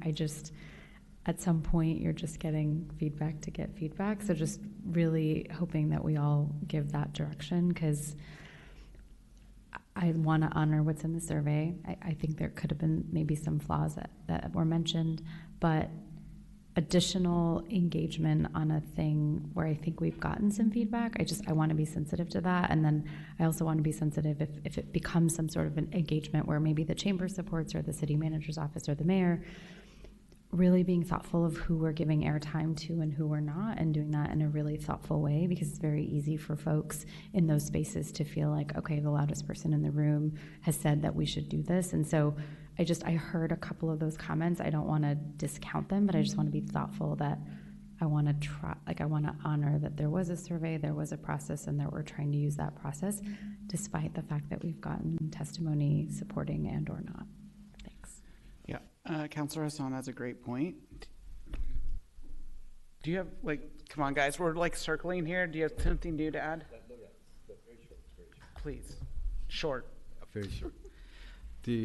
I respect everyone. I had to say what I had to say because of the feedback I got. But I know Kenya is still here. One question I might add, when we collect the data from the city, I hope really we ask maybe age, ethnicity, because this question came up when SRO. I wanted to know the details, and like we don't really get details. So hopefully from next time when we send out survey, like give an option that they don't have to mark it, but at least we know that we are getting overall picture. So that's my comment. I do agree with Councillor Huston that this is a thing of the council. When we are struggling to make a decision, we say, go and ask more people. Like, if 10 more people tell us something, God's going to speak to us. We're going to have the answer. I do not think that's the case here. And what I think, to surmise here, where I think my colleagues are, we want to continue operating. We want you to find a way to get to yes. We obviously want it to be cheap. But I think what we know is we've created something good. It fits in our values of what we're trying to accomplish. We've done a considerable amount of garnering resources to talk about the loop. And so you're in the process of hiring right now. And so I don't think it would be that challenging to add this to the piece that they're looking. Maybe we need a little bit of feedback if that's feasible to do. But as the person that went after this grant, we didn't specify which streets we were doing. And I think what we want is to get towards yes. I do think every single time we've talked about this, we've talked about a partnership with THPRD because this feels very parky. And I see that you've had some initial engagement, but like, we want you to go and have a very serious conversation with them, because if they're out, we want to know, because we keep asking you, and I feel like that's not being honored in what we've asked you to do every single time. That is a huge missing piece for us. If they would operate this space, this becomes a very different situation for us, and I don't know how they will say no, given that they keep begging us for space in downtown and they want to do urban parks. And so I do think for me to make the next big decision for you, I need to know where THPRD is. And if this isn't a staff level decision, if this is an elected level decision, let us in on the secret so I can go have conversations with them. It is incredibly important for us to know that information before we're able to tell you what to do next. So I can tell you where THPRD is at the moment, and that's based on the timing of the implementation of the parks plan and all the downtown work. They aren't looking to make investments in temporary, right? So that's the concern that they have right now. They're not interested in making. They're not interested in temporary things, right? They want to, as we've talked about, we've had more at my level, whatever the interim community development director level is. We've had conversations, and it's really about what does the future look like long term, and so that's the issue, right? We're putting something in a right of way. And it's really challenging for them to wrap their head around how that funding paradigm works for them. And that's such a very different message than the elected body is giving. And so perhaps let's convene a conversation with you, your counterpart, their board chair, me, and maybe another counselor, where we can have because what staff is saying is not matching with what the elected bodies are saying together. Okay. I mean, I've had conversations with their board. They want to do temporary pop-up parks. And so let's force into a conversation where staff and their elected body isn't saying two different things. Yeah, I think the issue is just it's in the street right now, right? And versus a property of some kind. They keep asking us to think outside the box. I'm right there with you. Yep. I want to insert and say that the devil's in the details. There's still an ongoing operating cost to this, regardless of whether we have a partner or not. And so I hear that council's keeping that in mind. Yep. And it sounds like we're going to stay the course. Sounds like there's interest in wanting to work with the chamber and getting additional feedback. I actually don't think that's true. Does the council want additional feedback? I only heard that. I heard a majority of this council comment that they appreciated Alicia's comments. So if I misheard that, my mistake. Who wants additional feedback? Okay. I don't need feedback on whether it should exist. I want feedback on what does the future of the commons look like as far as programming and stuff like that? If they're gonna, if the answer is yes, how do we bring them along the journey, right? What is their hesitation, and can we work together to figure that out? That's what I want to engage on. Okay. I think the other piece is to keep in mind is that this work needs to, we have to address the Bureau policy around program income. That's got to be a priority, and I appreciate the need to allow staff and I to have the space to develop a recommended budget for you, because this not only impacts Bureau, but it impacts general fund, it impacts the street fund potentially, which is not a good, it's not a good situation right now. And the other piece is that while I recognize that this is important to the council, this also is not on your priority list. And so I cannot underestimate, or just, I've got to tell you, this is a huge body of work, regardless of whether you roll it up into the loop or not. And so keep that in mind, that while we do have a program manager position attached to the loop, which is wonderful, this project touches almost every single department. And so again, just what your priorities are, I'd love to have a conversation so that we can roll out what it's going to take, and just keep in mind that this is a marathon and not a 100-yard dash project. And I think if we keep that expectation, I think we'll be in a good place. Well, I think with how often it comes back, it feels like we're like trying to rush and make decisions. And so I think what we're hoping for, and we've given you enough feedback, is a longer term plan to address this. And I guess I think what would be helpful is to make sure that this council, that at least I'm seeing a majority, that is what the direction that you want to head. And keep in mind that we've got some fiscal challenges that need to take priority, but that our North Star is to get to something that is a little bit more permanent. And so I'm seeing head nods. And I just want to make it clear, because we really haven't asked that question directly. We've been kind of nibbling around the edges. So I want to make sure that this is where you want to go. And if that's the case, eyes wide open, we're going to bring what it's going to take to make this happen. And just how we had the facilities master plan, your eyes are going to get really big, because the order of magnitude on this takes a heavy lift and a lot of resources. And we're happy to bring that forward. But I appreciate the clarification. All right, well, it's been a fun evening. Thanks for joining us. Do you have a third? Okay, just making sure. We're spicy. We need to have dinner before. No, we're not done. No, they're done.